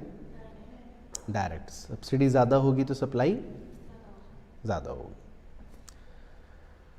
तो ये हो गए जी सप्लाई को अफेक्ट करने वाले फैक्टर्स। तो इन्हीं को अगर हम एक फंक्शन का रूप दे दें कि S X is equal to F of function of P X P R F T O, तो इसको बोल देंगे सप्लाई फंक्शन। फिर इसी से लॉ ऑफ सप्लाई बन गया कि अगर हम अदर फैक्टर्स को कांस्टेंट कर देंगे तो प्राइस का और सप्लाई का कैसा रिलेशन होगा? डायरेक्ट रिलेशन होगा। तो ये बन गया लॉ ऑफ सप्लाई। फिर अगर इसी डायरेक्ट रिलेशन को हम एक टैबुलर शेड्यूल में शो कर देंगे कि प्राइस भी बढ़ रहा है और सप्लाई भी बढ़ रही है, तो ये टैबुलर प्रेजेंटेशन क्या बन जाएगा? Supply schedule. और अगर इसी को हम डायग्राम पर शो कर देंगे ग्राफिकली कि भाई प्राइस भी बढ़ रहा है, क्वांटिटी भी बढ़ रही है, एक डायरेक्ट रिलेशन हो रहा है, तो इस कर्व को क्या बोल देंगे? Supply curve. फिर अगेन सेम टॉपिक, सप्लाई को कितने फैक्टर्स अफेक्ट करते हैं? 5 फैक्टर्स अफेक्ट करते हैं। तो अगर प्राइस की वजह से सप्लाई इफेक्ट होगी तो हम क्या बोल देंगे? Change in quantity supplied. लेकिन अगर दूसरे फैक्टरों की वजह से पीआर, टेक्नोलॉजी, कॉस्ट या अदर फैक्टर्स की वजह से सप्लाई इफेक्ट होगी तो हम क्या बोल देंगे? Change in supply. तो चेंज इन क्वांटिटी सप्लाइड भी 2 टाइप की होती है। एक को बोलते हैं एक्सपेंशन, उसका सिंपल रीज़न है कि आपका जब प्राइस बढ़ेगा तो आपकी सप्लाई भी बढ़ जाएगी, दैट इज़ एक्सपेंशन। इसी तरह कॉन्ट्रैक्शन, यानी कि इसका भी एक ही रीज़न है कि जब आपका प्राइस कम होगा तो फिर आपकी सप्लाई भी कम हो जाएगी, उसको बोलते हैं कॉन्ट्रैक्शन।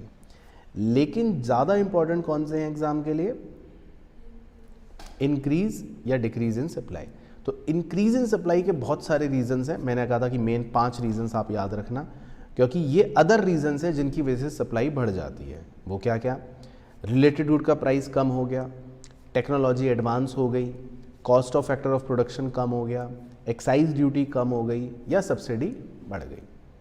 और इन्हीं को अगर आप उल्टा कर दोगे रीजंस को कि भाई अदर गुड का प्राइस बढ़ गया, ऑब्सोलीट टेक्नोलॉजी का यूज़ कर रहे हैं, cost of factor of production बढ़ गया, एक्साइज ड्यूटी बढ़ गई या सब्सिडी कम हो गई, तो फिर सप्लाई डिक्रीज हो जाएगी। तो अब आपको डायग्राम बनाने हैं expansion of supply, contraction of supply, increase of supply और डिक्रीज ऑफ सप्लाई। तो फिर ये सप्लाई का खेल समाप्त हो जाएगा। तो ऑनलाइन वाले चीते जिन्हें चारों डायग्राम आते हैं, बनाते हैं, वो बताना कि यस, वेरी गुड। तो एक्सपेंशन का बनाया होगा आपने कि प्राइस बढ़ जाएगा तो क्वांटिटी भी बढ़ जाएगी, तो कैसा मूवमेंट हुआ होगा आपका? अपवर्ड में, ठीक है। फिर कॉन्ट्रैक्शन भी बना लिया, तो कॉन्ट्रैक्शन के अंदर प्राइस क्या करा होगा आपने? कम करा होगा। तो फिर आपका क्वांटिटी भी कम हो गया होगा, तो कैसा मूवमेंट हो गया, डाउनवर्ड मूवमेंट। फिर इंक्रीज इन सप्लाई भी बना लिया, उसमें कैसा शिफ्ट हुआ होगा, राइट शिफ्ट हुआ होगा सप्लाई कर्व, क्वांटिटी बढ़ गई होगी लेकिन प्राइस जो है वो सेम रहेगा। और लेफ्टवर्ड शिफ्ट भी बना लिया, ठीक है, तो उसमें भी आपका सप्लाई कर्व लेफ्ट में शिफ्ट हो गया होगा, क्वांटिटी कम हो गई होगी लेकिन प्राइस जो है वो सेम रहेगा। ठीक है, तो क्लियर हो गया बिल्कुल, एग्ज़ाम में आएगा तो बता दोगे आप। चलो बहुत बढ़िया, मुबारक। तो ये हो गया जी सप्लाई का खेल। बाकी मार्केट सप्लाई सेम, जैसे मार्केट डिमांड थी कि अलग अलग इंडिविजुअल्स को जब हम एग्रीगेट कर लेते हैं तो उसको बोल देते हैं मार्केट सप्लाई। और इसी तरह मार्केट सप्लाई कर्व भी बन सकता है कि भाई अलग अलग इंडिविजुअल के सप्लाई कर्व्स होते हैं, तो उन सबको हॉरिजॉन्टली सम कर देंगे ग्राफिकली, तो फिर वो एक मार्केट सप्लाई कर्व बन जाएगा, तो वो भी अपवर्ड स्लोपिंग ही होगा। फिर उसके बाद जी प्राइस इलास्टिसिटी ऑफ सप्लाई। तो इसमें मज़ेदार बात यह है कि इलास्टिसिटी जो है सप्लाई की, उसमें भी कितनी डिग्रीज हैं, 5 डिग्रीज हैं। कौन कौन सी, ऊपर बस अपने मुंह से बोल दो। परफेक्टली इन इलास्टिक क्या value, 0। Perfectly elastic infinity, less than elastic, मोर देन इलास्टिक, और यूनिट इलास्टिक। ठीक है, अब सप्लाई कर्व की शेप बताओ। अगर इलास्टिसिटी 0 है तो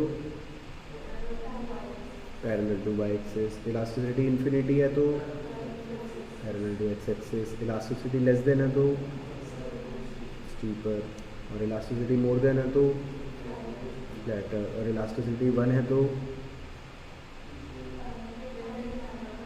रेक्टेंगुलर हाइपरबोला। तो नलायकी चरम सीमा। तो सप्लाई कर्व में कोई रेक्टेंगुलर हाइपरबोला नहीं होता है, वो तो डिमांड कर्व में होता है, क्योंकि डिमांड कर्व डाउनवर्ड स्लोपिंग बनता है। सप्लाई कर्व में 1 का कोई शेप नहीं है, कुछ नहीं लिखना, इसलिए उसमें कोई शेप का पॉइंट नहीं। तो 1 वाले पॉइंट पर सप्लाई कर्व की कुछ मतलब कोई शेप का नाम नहीं।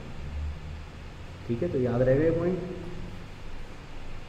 बाकी फॉर्मूला सेम है, तो इसीलिए आपने लिख रखा है फॉर्मूले के आगे ही क्या,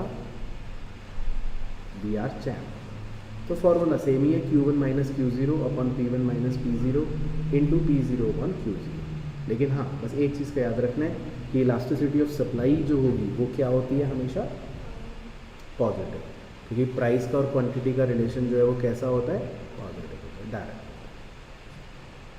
तो ये तो था जी सप्लाई। फिर सर सप्लाई के बाद अगला कौन सा टॉपिक आता है, प्रोडक्शन, जो सबसे आसान लगता है मेरे हिसाब से, और जो सबसे इजी है मेरे हिसाब से, और जो सबसे इंटरेस्टिंग है मेरे हिसाब से, और जिसका एक क्वेश्चन आएगा 4 नंबर, बाकी किस्मत अच्छी हुई तो 6 का भी आ सकता है। तो प्रोडक्शन किसे कहते हैं, प्रोडक्शन जब आप इनपुट्स की सहायता से क्या बनाते हैं, आउटपुट। वेरी गुड, तो उस पूरे प्रोडक्शन प्रोसेस को प्रोडक्शन कहते हैं। तो इनपुट्स की सहायता से आउटपुट बनाने की प्रक्रिया को प्रोडक्शन कहते हैं। तो इसी को प्रोडक्शन फंक्शन कह देते हैं कि आपने एक तरफ इनपुट्स का इस्तेमाल करा तो आपको आउटपुट मिल गया। अब इनपुट्स जो होते हैं वो 2 तरह के होते हैं, एक को बोलते हैं फिक्स्ड इनपुट, एक को बोलते हैं वेरिएबल इनपुट। अब इनपुट अगर फिक्स है तो यानी कि वो चेंज नहीं होगा, इनपुट अगर वेरिएबल है तो मतलब चेंज हो जाएगा। अब प्रोडक्शन फंक्शन जो है वो समझने के लिए ऐसे 3 प्रकार के होते हैं, हालांकि हमें तो एक ही पढ़ना है कोर्स के हिसाब से। Very short run production function का मतलब है कि सारे ही इनपुट्स क्या हैं, फिक्स हैं। शॉर्ट रन प्रोडक्शन फंक्शन का मतलब क्या है कि एक इनपुट वेरिएबल है और एक या बचा हुआ फिक्स है। और लॉन्ग रन का मतलब है कि सारे ही इनपुट्स वेरिएबल हैं। लेकिन हमारी स्टडी, हमारे सिलेबस में हमें कौन सा पढ़ना होता है, सिर्फ शॉर्ट रन, तो बस हम उसी के बारे में पढ़ते हैं। तो सबसे पहले आपको 3 टर्मिनोलॉजीज़ के बारे में पता होना चाहिए, जो फॉर्मूले हैं बेसिकली। पहला है टीपी, तो टीपी का मतलब तो है टोटल प्रोडक्ट, यानी कि जितना भी आपने टोटल प्रोडक्शन करा। दूसरा है एपी, एपी का फॉर्मूला क्या है, नंबर ऑफ आउटपुट नहीं, नंबर ऑफ लेबर। तो TP upon number of labour, तो एपी का फॉर्मूला है TP upon number of labour. और तीसरी टर्म है एमपी, मार्जिनल प्रोडक्ट, तो उसका फॉर्मूला क्या है, change in TP upon change in number of labour. बाकी एमपी जो होता है मार्जिनल प्रोडक्ट, वो किसका स्लोप होता है, टीपी, है ना। तो 3 टर्म्स हमें पता होनी चाहिए। तो पूरा प्रोडक्शन चैप्टर बस इन्हीं पर बेस्ड होता है। तो बेसिकली प्रोडक्शन फंक्शन में हमें एक लॉ सिखाया जाता है, जिस लॉ का नाम होता है लॉ ऑफ वेरिएबल प्रोपोर्शन। वो लॉ ये कहता है कि प्रोडक्शन में कितनी स्टेजेस होती हैं, 3 स्टेजेस होती हैं। पहले स्टेज में टीपी इंक्रीज करता है इंक्रीजिंग रेट से, दूसरी स्टेज में टीपी इंक्रीज करता है डिमिनिशिंग रेट से, और तीसरी स्टेज में टीपी क्या हो जाता है, फॉल करता है। और यही अगर हम एमपी की बात करें तो एमपी पहली स्टेज में इंक्रीज करता है, दूसरी स्टेज में वो डिक्रीज करता है, और तीसरी स्टेज में एमपी जो है वो नेगेटिव हो जाता है। तो बस एमपी और टीपी का रिलेशन पूछ सकता है, या एमपी और एपी का रिलेशन पूछ सकता है, और या फिर आपसे completely law of variable proportion ही पूछ सकता है, तो जिसमें आपको फिर सारी बातें बतानी पड़ेंगी, अजम्पशंस वो तो आपको रखनी है। बाकी तीनों स्टेजेस कि भाई stage 1 increasing returns two factor, जब टीपी बढ़ रहा होता है इंक्रीजिंग रिटर्न्स के साथ, stage 2 diminishing returns two factor, जब टीपी बढ़ रहा होता है धीरे धीरे पीठ झुकाकर, और stage 3 negative returns two factor. लेकिन जो आपको सबसे इंपॉर्टेंट याद रखने हैं वो इन तीनों स्टेजेस के क्या रीज़न याद रखने हैं, तो वो एक बार मेरे साथ पीछे पीछे बोल दो। तो इंक्रीजिंग रिटर्न्स टू फैक्टर का पहला रीज़न क्या है, optimum combination of fixed and variable inputs. दूसरा रीज़न है स्पेशलाइजेशन।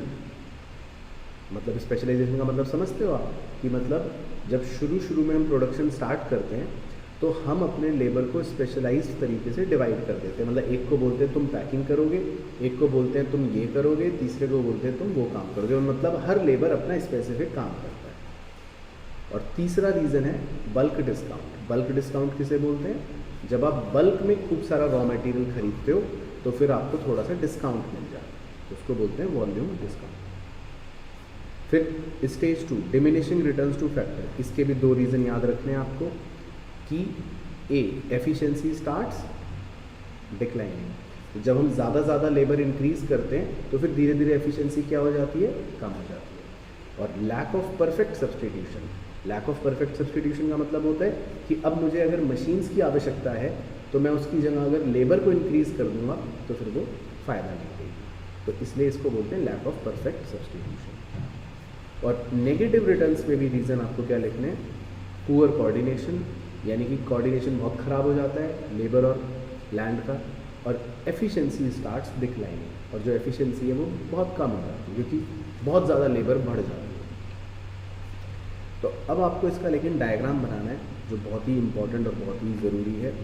तो आपको एक सिंगल डायग्राम पर क्या बनाना है, टीपी, एपी और एमपी, तो वो आप बनाइए।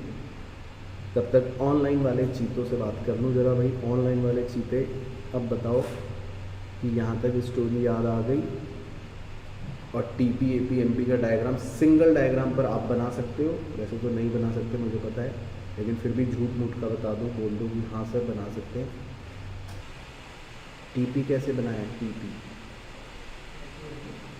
ऐसे बनाया, तो पहले स्टेजेस मार्क कर लेनी चाहिए आपको, ठीक है। तो पहली स्टेज में टीपी को थोड़ा सा ऐसे कॉन्वेक्स शेप दे के बढ़ा दो। फिर जैसे ही स्टेज 2 स्टार्ट हो जाए तो फिर उसकी पीठ झुका के उसको बढ़ाना स्टार्ट करा दो, और स्टेज 3 में फिर फॉल हो जाए। और एमपी कैसे बनाया, एमपी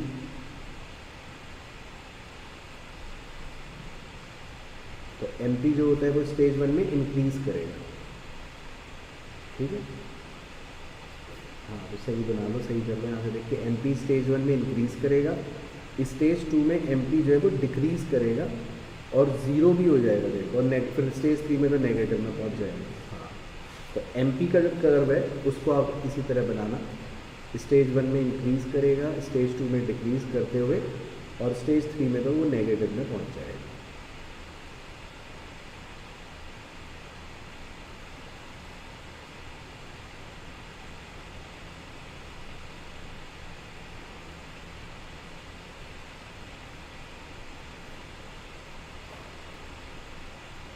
और AP का डायग्राम याद है कैसे बनाते थे, उसका फंडा पर्पल कलर वाला जो है AP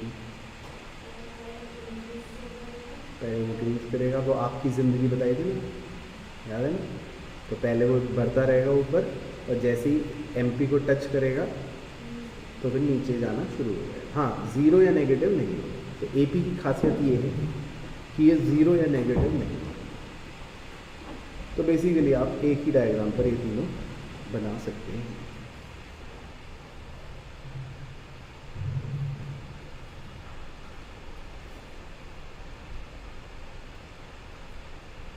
तो ठीक है, क्लियर है कहानी। चलो, तो खैर आपसे एग्ज़ाम में अगर वो लॉ वेरिएबल प्रोपोर्शन पूछे तो आप वो डायग्राम बना देना तीनों स्टेजेस वाला। तीनों स्टेजेस के रीज़न ज़रूर लिखना जो ये बताए, बस बाकी कहानी तो आप लिख ही लोगे। लॉन्ग रन हमें करना नहीं है कोर्स में, तो वो इसीलिए छोड़ देना।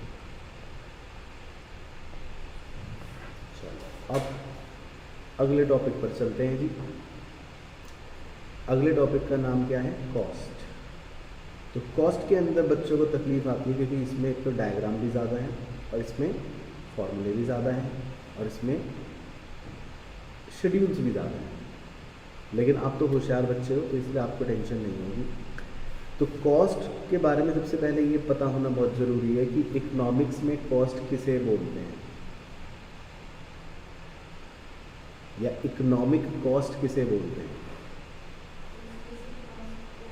Implicit cost, right. तो इकोनॉमिक्स में कॉस्ट बोलते हैं explicit cost plus implicit cost. Explicit cost का मतलब ये होता है कि जब आप किसी आउटसाइडर को पैसे देते हो, जैसे मैंने ये पेन बनाया, अब ये पेन बनाने के लिए मैंने ये इसका ऊपर का मटेरियल खरीदा किसी से, तो मैंने उसको खरीदने के पैसे दिए, तो वो हो गई एक्सप्लिसिट कॉस्ट। लेकिन जो भी मैं रिसोर्स अपने घर से अपने खुद इस्तेमाल कर रहा हूँ, सेल्फ ओन्ड रिसोर्सेज यूज़ कर रहा हूँ, उसकी कॉस्ट को क्या बोलेंगे, इम्प्लिसिट कॉस्ट। तो एक्सप्लिसिट कॉस्ट और इम्प्लिसिट कॉस्ट दोनों को अगर हम जोड़ लें इंक्लूडिंग नॉर्मल प्रॉफिट, तो उसे हम कहेंगे इकोनॉमिक कॉस्ट है। बाकी कॉस्ट कॉन्सेप्ट हमारे लिए ज़्यादा इम्पॉर्टेंट है। तो कितने प्रकार की कॉस्ट होती हैं, बहुत सारे प्रकार की कॉस्ट होती हैं। पहले को क्या बोलते हैं, total fixed cost. Total fixed cost बड़े ध्यान से सुनना, वेरी सिंपल है कि ये कभी भी चेंज नहीं होगी। तो आपका ज़ीरो आउटपुट होगा तब भी 100 रुपये और ज़्यादा आउटपुट होगा तब भी 100 रुपये। दूसरी होती है टोटल वेरिएबल कॉस्ट। इसमें ये खासियत होती है कि ज़ीरो आउटपुट पर ये ज़ीरो होगी, फिर उसके बाद ये बढ़ेगी, लेकिन शुरू में ये धीरे धीरे बढ़ती है। इसकी स्पीड शुरू में कम होती है, लेकिन एक पॉइंट के बाद इसकी स्पीड तेज़ हो जाती है, यानी कि फिर ये इंक्रीजिंग रेट से बढ़ना शुरू हो जाती है। तो इसीलिए TVC का जो कर्व होता है उसकी शेप कैसी होती है, इन्वर्टेड S शेप होती है, बिल्कुल सही। तीसरा होता है total cost. Total cost basically variable और फिक्स्ड दोनों को जोड़कर बन जाता है। तो total fixed cost plus total variable cost is known as total cost. अब मज़ेदार बात ये कि टोटल कॉस्ट कर्व किसके पैरेलल होता है, टोटल वेरिएबल कॉस्ट के ही पैरेलल होता है। और टोटल कॉस्ट कर्व का भी शेप इसीलिए कैसा होता है, इन्वर्टेड एस होता है, बिल्कुल सही। फिर आ जाते हैं मतलब इनके रिलेशंस पर, तो वो तो एक सिंपल डायग्राम पर आपको मतलब जो पॉइंट मैंने ओरली बोले वो बनी जाएंगे। फिर जितनी भी ये फिक्स्ड कॉस्ट, वेरिएबल कॉस्ट और टोटल कॉस्ट हमने पढ़ी, इन तीनों ही तरह की कॉस्ट को हम एवरेज भी कर सकते हैं, यानी कि इन्हें आउटपुट से डिवाइड कर देंगे तो एवरेज बन जाएगा। तो एवरेज फिक्स्ड कॉस्ट, इसका फॉर्मूला क्या बन गया, TFC अपॉन आउटपुट। और इसके कर्व की शेप कैसी बनती है, नहीं, रेक्टेंगुलर हाइपरबोला। इसकी शेप कौन सी होती है, रेक्टेंगुलर हाइपरबोला। अगला होता है एवरेज वेरिएबल कॉस्ट। इसका फॉर्मूला क्या होता है, TVC अपॉन आउटपुट। और इसके कर्व की शेप कैसी बनती है, जस्ट डू इट वाली। लेकिन एग्जाम में जस्ट डू इट लिखोगे या क्या लिखोगे, बनाएंगे नहीं, वो पूछ भी लेता है कि what is the shape of ABC, तो इसको बोलते हैं यू शेप्ड। बोलने के लिए इसको क्या बोलते हैं, यू शेप्ड। छठा होता है एवरेज कॉस्ट या एवरेज टोटल कॉस्ट। तो इसका फॉर्मूला क्या होता है, total cost divided by output. इसको आप अल्टरनेटिवली दूसरे तरह से भी निकाल सकते हो, AFC प्लस ABC।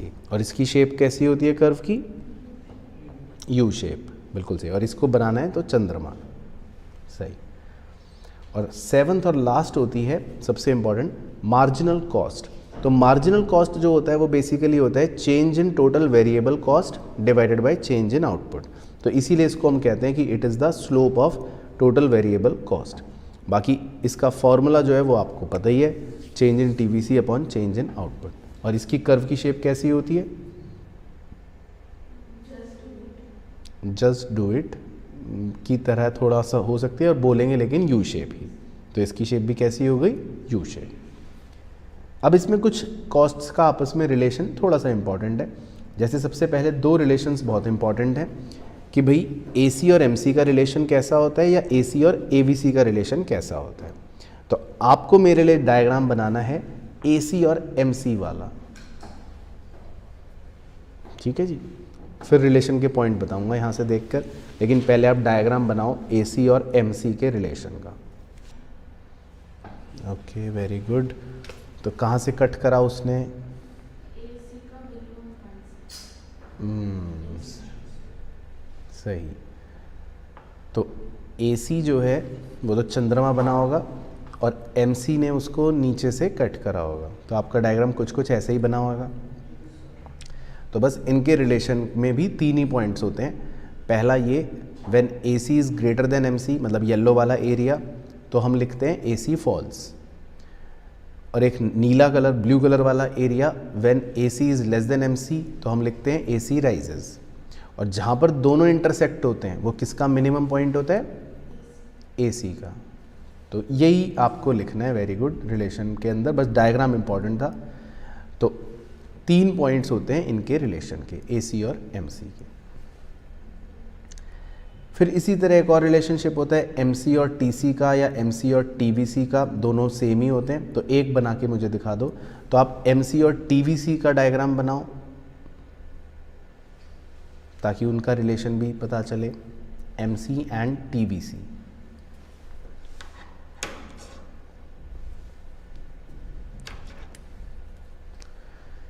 तो ऑनलाइन वाले चीते आपको भी आते हैं ये वाले, बताओ एक बार हाँ या ना।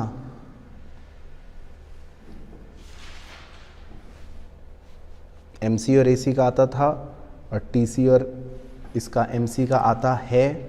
डायग्राम बना लोगे कहानी। तो MC और TVC का बनाया। तो इसमें आप दो अलग अलग डायग्राम पर भी बना सकते हो, नहीं तो सिंगल पे भी बना सकते हो। सिंगल पे बना के दिखा देता हूँ। तो TVC की शेप कैसी होती है, पहले डिमिनिशिंग रेट से बढ़ेगा, फिर इंक्रीजिंग रेट से बढ़ेगा, है ना। तो आपको क्या करना है, आपको जब MC बनाना है तो बस इस तरह से बनाना है MC कि वो पहले फॉल करेगा जब तक TVC डिमिनिशिंग रेट से बढ़ रहा है, और फिर वो राइज करेगा जब वो इंक्रीजिंग रेट से बढ़ रहा है। तो ये जो है ये सही चित्र है। तो अपने पड़ोसी का चेक कर लो, देख लो कि उसका कैसा था। तो आस्था दीदी का सही था, ठीक है। तो TVC और MC का डायग्राम ऐसा बनाना है, अगर सिंगल पे बनाना है, नहीं तो अलग अलग बना लो, वो और बढ़िया है। TVC ऊपर बना लो और नीचे MC बना लो।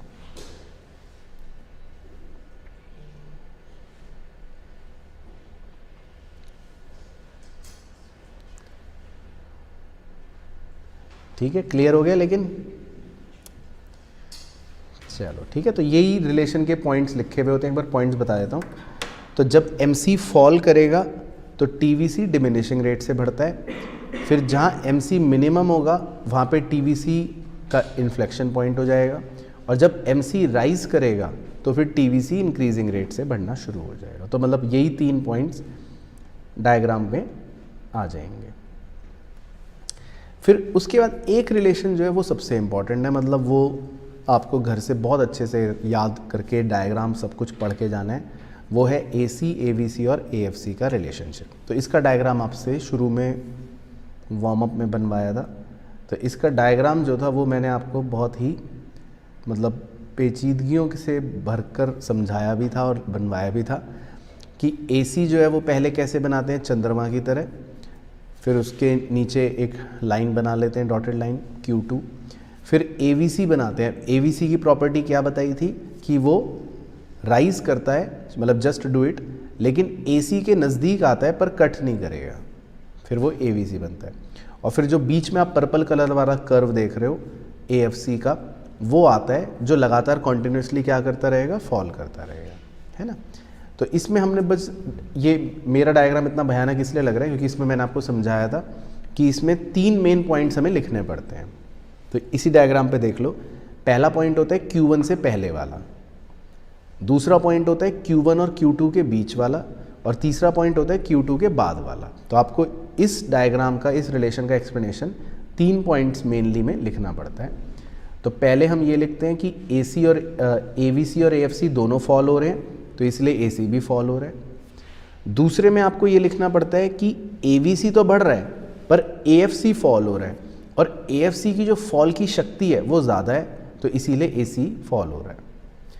तीसरे में आपको ये लिखना होता है थर्ड पॉइंट में कि AVC जो बढ़ रहा है उसकी शक्तियाँ ज़्यादा हैं और AFC जो फॉल हो रहा है वो कम है, तो इसीलिए AC राइज होना शुरू हो जाता है। और बाकी चौथा और सबसे इम्पॉर्टेंट पॉइंट ये कि AC और AVC क्लोज़र आते रहेंगे एक दूसरे के, पर वो कभी भी इंटरसेक्ट नहीं करेंगे क्योंकि उनके बीच का जो डिफरेंस है वो होता है AFC, जो कभी ज़ीरो नहीं होगा। तो मतलब इसमें आपको ये बात का याद रखना है बस। तो मतलब कॉस्ट में बस यही था, बाकी फॉर्मूले हमने 7 तरह की कॉस्ट के मतलब आपको लिखवाए थे, वो याद होने चाहिए। TC का, TFC का, TVC का, AFC का, AVC का, AC का और MC का, ठीक है। चलो, तो यहाँ तक कहानी याद आ गई। तो सबसे पहले बच्चों देखो, इसके अंदर हमारे 3 बेसिक कॉन्सेप्ट्स होते हैं। पहले कॉन्सेप्ट का नाम होता है total revenue, TR। Total revenue का मतलब है कि आपने जो भी सामान बेचा उसको बेचकर आपके पास कितना रुपया आया।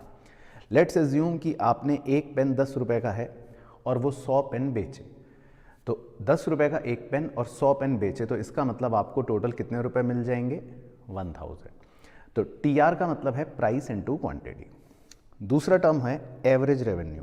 एवरेज रेवेन्यू बच्चों इसका मतलब होता है कि हमारा पर यूनिट का क्या रेवेन्यू यानी कि क्या प्राइस है। तो इसके बारे में मैंने आपको बताया था कि अगर आप एवरेज रेवेन्यू का फॉर्मूला पूछोगे तो वो होगा TR अपॉन Q, यानी टोटल रेवेन्यू अपॉन आउटपुट, जिसको सॉल्व करने पर हमेशा आंसर प्राइस के बराबर ही निकलेगा, यानी कि प्राइस पर यूनिट के बराबर ही आएगा। इसीलिए AR कर्व को हम डिमांड कर्व भी कहते हैं, जो मैं अभी थोड़ी देर में आपको दिखाऊंगा। अभी तीसरा और आखिरी कॉन्सेप्ट था मार्जिनल रेवेन्यू। मार्जिनल रेवेन्यू का मतलब होता है कि जब आप एक एडिशनल यूनिट बेचते हो तो उससे आपको कितना एडिशनल रेवेन्यू हुआ। लेट्स एज्यूम 2 पेन बेचने पर आपको मिले 20 रुपये, लेकिन 3 पेन बेचने में आपको मिले 27 रुपये, 27। तो इसका मतलब जब आप 2 से तीसरे पेन पर गए तो आपका रेवेन्यू 20 से 27 हो गया। तो जो एडिशनल 7 रुपये का रेवेन्यू है उसे कहेंगे मार्जिनल रेवेन्यू।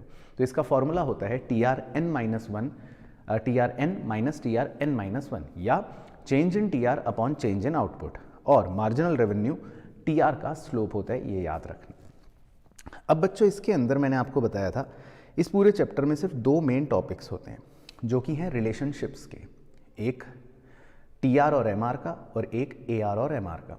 लेकिन ये रिलेशनशिप्स जो होते हैं बच्चों, ये हमारे से अलग अलग 2 तरह के मार्केट्स में पूछ सकते हैं, तो हमें थोड़ा सा मार्केट्स का आइडिया होना चाहिए। तो मैंने आपको बताया था 2 तरह के मार्केट्स होते हैं, एक होता है परफेक्ट मार्केट जहाँ प्राइस सेम रहता है, और एक होता है इम्परफेक्ट मार्केट जहाँ प्राइस सेम नहीं रहता, जहाँ ज़्यादा आउटपुट बेचने के लिए आपको प्राइस को कम करना पड़ता है। तो ये सबसे बड़ी पहचान आपको याद रखनी, जैसा आप इस शेड्यूल में देख सकते हो। तो पहले मैं आपको परफेक्ट मार्केट में रिलेशन दिखाता हूँ। परफेक्ट मार्केट के अंदर बच्चों हमारा प्राइस तो कांस्टेंट रहता है, देखो 10 रुपये 10 रुपये 10 रुपये 10 रुपये। अब मैं आउटपुट अगर 1 2 3 4 बेचता भी हूँ तो मेरा उससे टोटल रेवेन्यू जो निकलेगा 10 20 30 40 निकलेगा, जो ये डिनोट करता है कि इस मार्केट में टोटल रेवेन्यू बिल्कुल कांस्टेंट रेट से बढ़ेगा। किस रेट से बढ़ेगा? कांस्टेंट रेट से। नीचे कमेंट कर देना परफेक्ट मार्केट में टीआर कैसे इंक्रीज होता है? कांस्टेंट रेट से।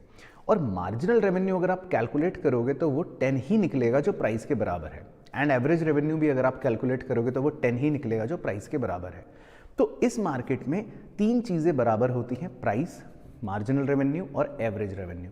और टोटल रेवेन्यू सिर्फ इंक्रीज करता है कांस्टेंट रेट से। ये इनका रिलेशन है, वेरी सिंपल। अब इनके डायग्राम की अगर मैं बात करूं जो मैंने आपको बनवाया था, तो वो भी आप देख सकते हो इस तरह का, जो कि टोटल रेवेन्यू कर्व हरे रंग का एक 45 डिग्री लाइन की तरह ऊपर जाता है कांस्टेंट रेट से, जबकि जो मार्जिनल रेवेन्यू या एआर कर्व है वो बिल्कुल रेड रंग का पैरेलल होता है हमारे एक्स एक्सिस से। तो ये इसमें हमारे टीआर, एआर और एमआर कर्व होते हैं परफेक्ट मार्केट में। अब अगर मैं बात करूं इम्परफेक्ट मार्केट की, वहां पर थोड़ा सा आपके लिए इंपॉर्टेंट है क्योंकि ये क्वेश्चन ज़्यादा आता है। यहाँ पर हमारा प्राइस जब कम होता है तो हम अपने आउटपुट को ज़्यादा बेच पाते हैं।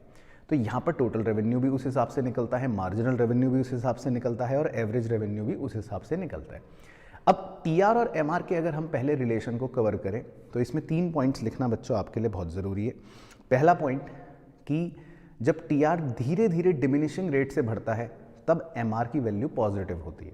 वो फॉल करता है लेकिन पॉजिटिव होती है। जब टीआर मैक्सिमम होता है तो एमआर की वैल्यू 0 होती है और जब टीआर फॉल करता है तो एमआर नेगेटिव हो जाता है। ये बात हमें डायग्राम पर ऐसे शो करनी है जो आपको बनवाई थी। तो हरे रंग से आप कर्व देखोगे वो टीआर का कर्व है। तो जब टीआर डिमिनिशिंग रेट से बढ़ रहा है तब एमआर फॉल है लेकिन पॉजिटिव है। जब टीआर मैक्सिमम पर पहुंच गया तो एमआर की वैल्यू 0 हो जाती है और जब टीआर फॉल करता है तो एमआर नेगेटिव हो जाता है। तो ये रिलेशन का आपको डायग्राम बनाना पड़ेगा अगर क्वेश्चन आपसे पूछेगा तो। और शेड्यूल आप अपने हिसाब से भी बना सकते हो, नहीं तो ये वाला भी यूज़ कर सकते हो। फिर इसी तरह रिलेशन होता है एआर और एमआर का। जनरल रिलेशन मैंने कहा था आपको पढ़ने की ज़रूरत नहीं है। आप परफेक्ट कंपटीशन और इम्परफेक्ट कंपटीशन के रिलेशन से याद रखना। परफेक्ट का तो मैंने आपको बता ही दिया, वेरी सिंपल है। इसमें एआर और एमआर दोनों बराबर होते हैं, 10 के बराबर होते हैं। तो दोनों बिल्कुल पैरेलल होते हैं एक्स एक्सिस के और दोनों इसीलिए कोइंसाइड करते हैं। यानी कि इस परफेक्ट मार्केट के अंदर एआर और एमआर कर्व आपके दोनों बिल्कुल ऐसे बनते हैं, कोइंसाइड करते हैं, पैरेलल टू एक्स एक्सिस होते हैं। तो ये थोड़ा सा कम इंपॉर्टेंट है एग्जाम के लिए। लेकिन जो ज़्यादा इंपॉर्टेंट रिलेशन है आपके एग्जाम के लिए वो है एआर और एमआर का रिलेशन इम्परफेक्ट कंपटीशन में। इसको बड़े ध्यान से देखना, इसमें कुछ प्रॉपर्टी भी थी। इसमें प्रॉपर्टी ये थी कि एआर और एमआर कर्व दोनों फॉल करते हैं, ठीक है। लेकिन सबसे इंपॉर्टेंट प्रॉपर्टी ये थी कि जो एमआर का कर्व है वो डबल रेट से फॉल करता है एआर कर्व के, और एमआर कर्व 0 और नेगेटिव भी हो जाता है पर एआर कभी भी 0 या नेगेटिव नहीं होता। तो ये बातें आपको इंग्लिश में लिखनी है, जो यहाँ पर आपको 4 पॉइंट्स लिखवाए दे। एंड डायग्राम मस्ट, यानी कि जो आप यहाँ पर देख रहे हैं, तो हरे रंग का जो कर्व है वो एआर कर्व है, यानी कि प्राइस लाइन भी जिसको कहते हैं। लेकिन एमआर का कर्व लाल रंग वाला है जो 0 भी होता है और नेगेटिव भी होता है, जो डबल तेजी से एआर से फॉल कर रहा होता है। तो इनके रिलेशन में आपको यही बात यहाँ पर मैंने कहा था कि मेंशन्ड है और ये लिखनी है। तो इस पूरे चैप्टर में आपसे जो क्वेश्चन पूछता है वो यही पूछता है, या तो टीआर और एमआर का रिलेशन दोनों तरह के मार्केट्स में, 3 नंबर का क्वेश्चन, तो इसमें 3 पॉइंट्स, डायग्राम और शेड्यूल बना देना। या फिर आपसे एआर और एमआर का रिलेशन पूछेगा परफेक्ट या इम्परफेक्ट किसी भी मार्केट में, तो इसमें भी आप डायग्राम, तीनों पॉइंट्स और शेड्यूल बना देना। That's it. बाकी इसके अंदर मैंने कहा था ब्रेक इवन पॉइंट और शटडाउन पॉइंट आपके स्टडी के पार्ट नहीं है, तो इनको आप छोड़ देना, इनको आप ज़्यादा चिंता मत करना, आपसे नहीं पूछेगा। तो पूरे रेवेन्यू चैप्टर के अंदर आपको सिर्फ और सिर्फ और सिर्फ 2 ही मेन चीज़ें पे फोकस करना है, टीआर और एमआर का रिलेशन या एआर और एमआर का रिलेशन। बाकी छोटे मोटे न्यूमेरिकल्स आपसे इन पर बेस्ड आ सकते हैं, जिसमें आपसे टीआर, एआर या एमआर निकलवा सकते हैं। उसकी प्रैक्टिस के लिए आप हमारी मेन वीडियोस को रिफर कर सकते हैं। इसके बाद है हमारा प्रोड्यूसर इक्विलिब्रियम। प्रोड्यूसर इक्विलिब्रियम एक बहुत ही इंपॉर्टेंट टॉपिक है बच्चों। प्रोड्यूसर इक्विलिब्रियम में मैंने आपको बताया था कि इसका क्वेश्चन 6 नंबर तक का आ सकता है। तो एक बार जल्दी से देखते हैं कि इस टॉपिक में क्या क्या बातें पढ़ाई थी। तो सबसे पहले तो 1 नंबर में हमसे प्रोड्यूसर इक्विलिब्रियम की डेफिनेशन पूछ सकता है कि प्रोड्यूसर इक्विलिब्रियम क्या होता है। तो उसमें तो हम ये बता देंगे कि भाई प्रोड्यूसर इक्विलिब्रियम का मतलब है एक ऐसा लेवल, ऐसा आउटपुट लेवल जहाँ पर प्रोड्यूसर को मैक्सिमम प्रॉफिट्स होते हैं। अब ये पता कैसे चलता है? तो इसकी बेसिकली एक अप्रोच होती है जिसे हम बोलते हैं MRMC अप्रोच, यानी कि मार्जिनल रेवेन्यू और मार्जिनल कॉस्ट की मदद से हम पता लगाते हैं कि प्रोड्यूसर का इक्विलिब्रियम कहाँ होगा। अब इस अप्रोच के अंदर बच्चों हमारी दो कंडीशंस होती हैं। तो पहले मैं परफेक्ट मार्केट के अंदर आपको याद दिलवाता हूँ। दो कंडीशंस जो होती हैं अगर वो सेटिस्फाई होती हैं तब हम उस पॉइंट को प्रोड्यूसर इक्विलिब्रियम कहते हैं। पहली कंडीशन तो होती है कि MR और MC बराबर होने चाहिए, और दूसरी कंडीशन होती है कि MC जो है वो MR को नीचे से कट करेगा, यानी MC should cut MR from below, या जिसको हम ऐसा भी कह सकते हैं कि after intersection MC should be greater than MR। ये इसका दो कंडीशंस बेसिकली होता है। अब इसको समझने के लिए हमने एक डायग्राम बनाया था, अगर आपको याद हो एक स्टोरी थी। उस डायग्राम में आपको मैंने ये बताया था कि अगर आपको याद हो कि एक पैरेलल कर्व है MR और MC एक यू शेप कर्व है। अब MC उसको दो पॉइंट्स पर कट कर रहा है, एक है पॉइंट A पहला वाला और दूसरा है पॉइंट B दूसरा वाला।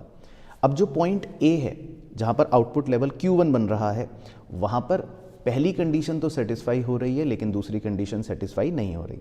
पर जो दूसरा वाला पॉइंट है पॉइंट B, वहाँ पर जहाँ आउटपुट लेवल Q2 है यानी 6 है, वहाँ पर हमारी पहली और दूसरी दोनों ही कंडीशन सेटिस्फाई हो रही।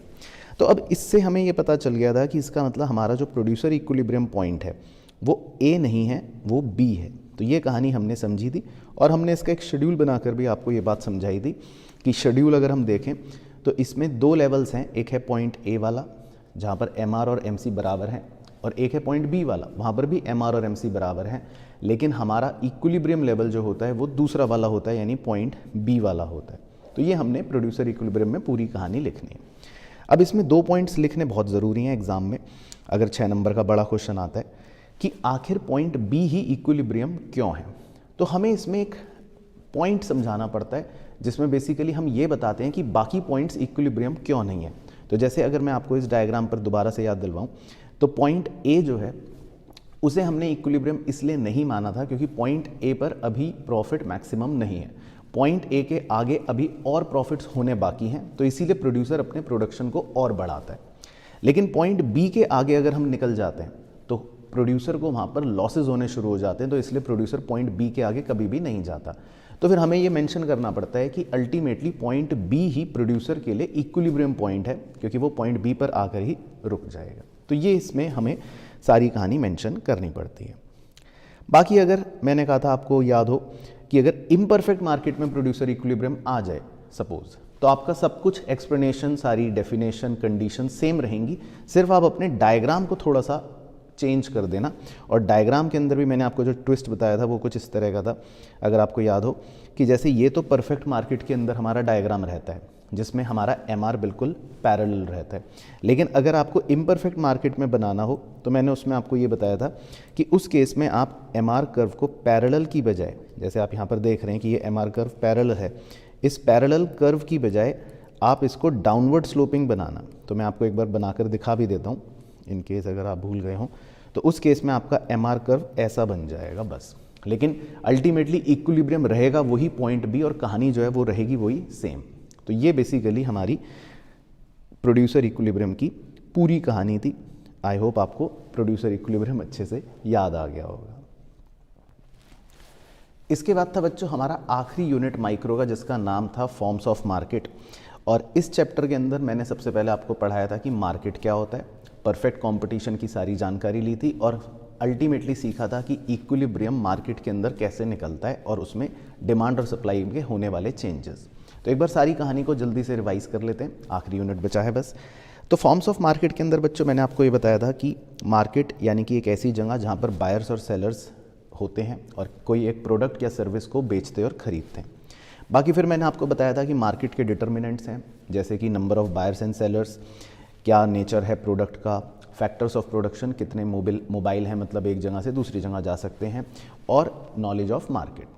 बाकी फॉर्म्स ऑफ मार्केट की अगर बात करूं तो हमें परफेक्ट मार्केट के बारे में काफ़ी डिटेल पढ़नी थी मेनली। तो परफेक्ट मार्केट के मैंने सारे फीचर्स आपको एक बार दोबारा याद दिलवा देता हूँ। इसमें मैंने बताया था कि आप अपने मन में एक वेजिटेबल मार्केट सोच सकते हैं।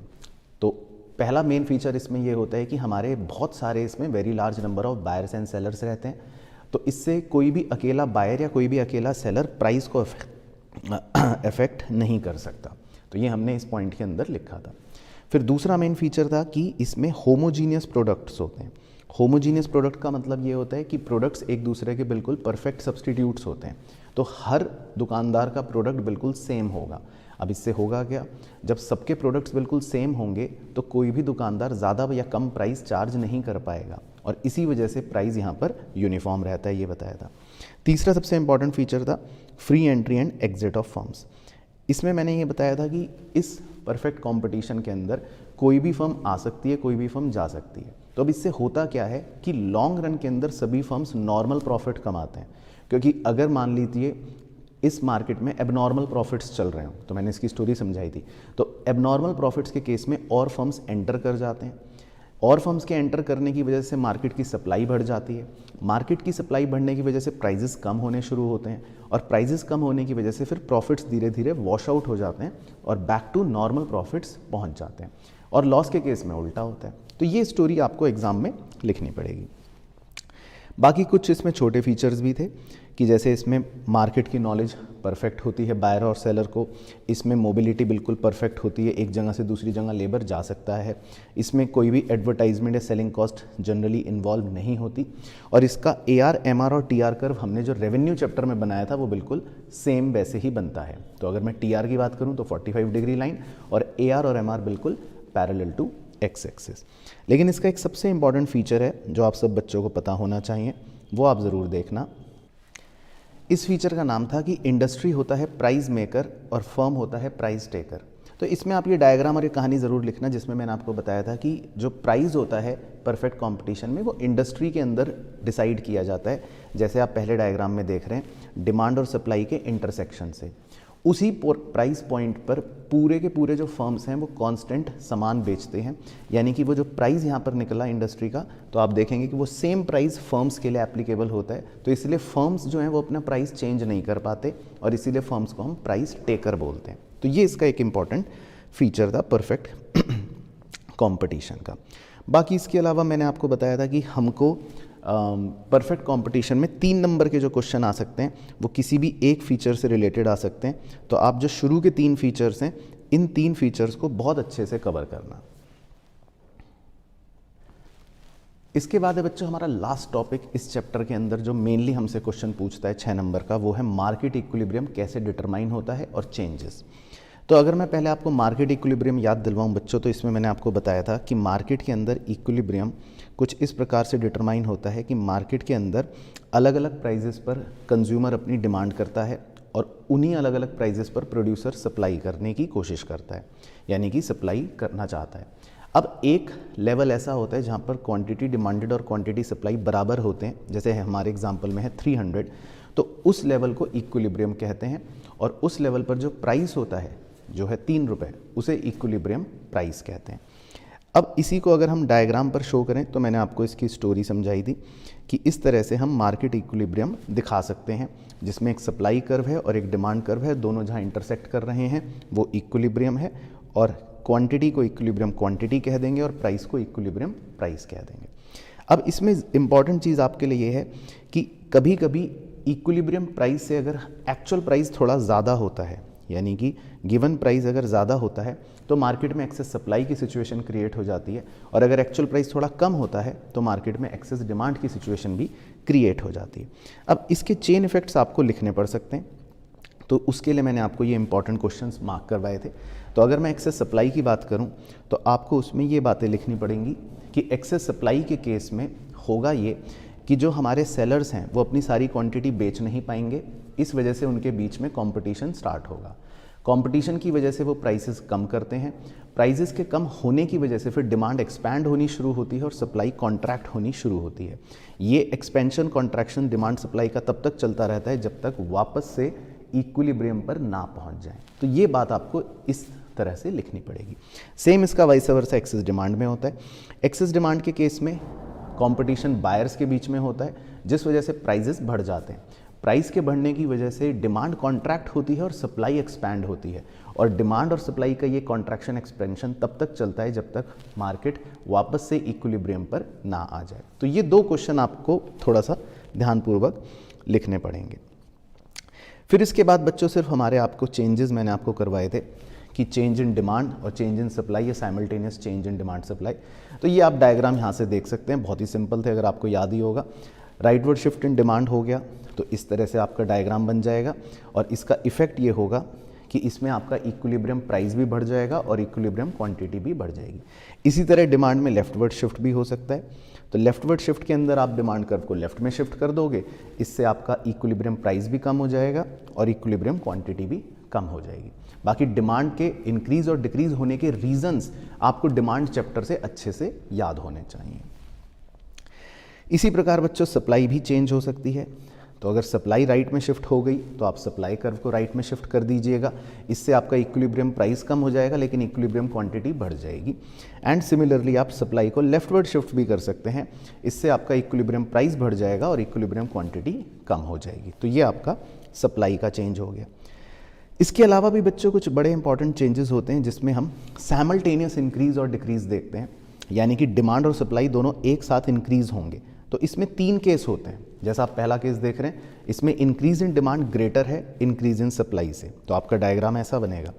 दूसरा केस है कि जिसमें इंक्रीज इन डिमांड जो है वो थोड़ा सा कम होगा इंक्रीज इन सप्लाई से, तो उसमें आपका डायग्राम फिर कुछ ऐसा बनेगा, डिमांड कम इंक्रीज हो रहा है, सप्लाई ज़्यादा इंक्रीज हो रहा है। और तीसरा केस होता है जिसमें दोनों बराबर इंक्रीज होते हैं, यानी कि जितना डिमांड में इंक्रीज हुआ उतना ही सप्लाई में इंक्रीज होगा, तो इस केस में आपका फिर इक्विलिब्रियम प्राइस चेंज नहीं होगा, वो एग्जैक्ट उसी पॉइंट पर रहेगा। और इसका अगर हम उल्टा कर देंगे तो सिमिलरली आप डिक्रीज इन डिमांड और डिक्रीज इन सप्लाई साइमल्टेनियसली वो भी बना सकते हैं, उसमें दोनों कर्व्स लेफ्ट में शिफ्ट होंगे, लेकिन 3 केस हैं। पहले डिमांड ज़्यादा शिफ्ट हो रही है, दूसरे केस में अगर हम देखें तो उसमें डिमांड कम शिफ्ट हो रही है लेफ्ट में, और तीसरे केस में अगर हम देखें तो उसमें दोनों का ही लेफ्टवर्ड शिफ्ट बराबर होगा। तो ये साइमल्टेनियसली चेंज वाले टॉपिक्स भी आपके लिए थोड़ा सा इंपॉर्टेंट हो जाते हैं। फिर इसमें लास्ट टॉपिक होता है प्राइस सीलिंग और प्राइस फ्लोरिंग का। प्राइस सीलिंग का कॉन्सेप्ट बच्चों इसमें ये बताया था आपको कि अगर कंज्यूमर को लगता है कि प्राइस थोड़ा सा ज़्यादा है तो फिर सरकार प्राइस को थोड़ा लोअर लेवल पर फिक्स कर देती है और कहती है कि अब प्राइस इससे ज़्यादा नहीं होगा। तो जब सरकार प्राइसेस को, दाम को फिक्स करती है इस तरह से थोड़ा सा लोअर लेवल पर, तो इसको प्राइस सीलिंग बोलते हैं। लेकिन इसकी वजह से कुछ ड्रॉबैक्स होते हैं, मार्केट में शॉर्टेज क्रिएट हो जाती है और सरकार को फिर उस लिए राशनिंग टेक्निक फॉलो करनी पड़ती है ताकि सबको थोड़ा थोड़ा एटलीस्ट सामान ज़रूर मिल सके। लेकिन इसके बुरे प्रभाव ये हैं कि इससे कहीं ना कहीं जो प्रोड्यूसर्स हैं वो सामान रोकना शुरू कर देते हैं, होर्डिंग्स करते हैं, ब्लैक मार्केटिंग करते हैं या फिर चीप क्वालिटी का सामान बेचते हैं। अगर इसका उल्टा करें जिसमें प्रोड्यूसर्स के हितों के लिए कई बार सरकार प्राइस फ्लोर सेट कर देती है, यानी कि इक्विलिब्रियम प्राइस से एक्स्ट्रा ऊंचे दामों पर प्राइस फिक्स कर देती है और कहती है कि इतना प्राइस मिनिमम होगा, तो उसको फिर हम प्राइस फ्लोर बोल देते हैं, जैसा आप यहाँ चित्र में देख रहे हैं। तो उस केस में फिर मार्केट में सरप्लस की सिचुएशन क्रिएट हो जाती है क्योंकि सप्लायर्स ज़्यादा सप्लाई करना शुरू करते हैं, डिमांड कम होती है। तो फिर ऐसे में सरकार वो सरप्लस खरीद कर अपने बफर स्टॉक में रखती है और फिर उसको या तो किसी नेचुरल कैलामिटी के टाइम पर यूज़ करती है या फिर एक्सपोर्ट करके बेच देती है। तो ये 2 छोटे टॉपिक्स थे, आपसे 3 नंबर में पूछ सकते हैं। तो आई होप बच्चों आपको सारी बातें और क्लास नोट्स के साथ अगर आपने देखा हो, लिखा हो, पढ़ा हो तो अच्छे से याद आ गई होंगी। अब इनको थॉरोली रिवाइज करना बच्चों आपका काम है, लेकिन इससे आपका पूरा का पूरा कंप्लीट हो जाता है सारा रिवीजन। आई होप आपको वीडियो पसंद आई होगी और अच्छे से आपने रिवीजन करा होगा।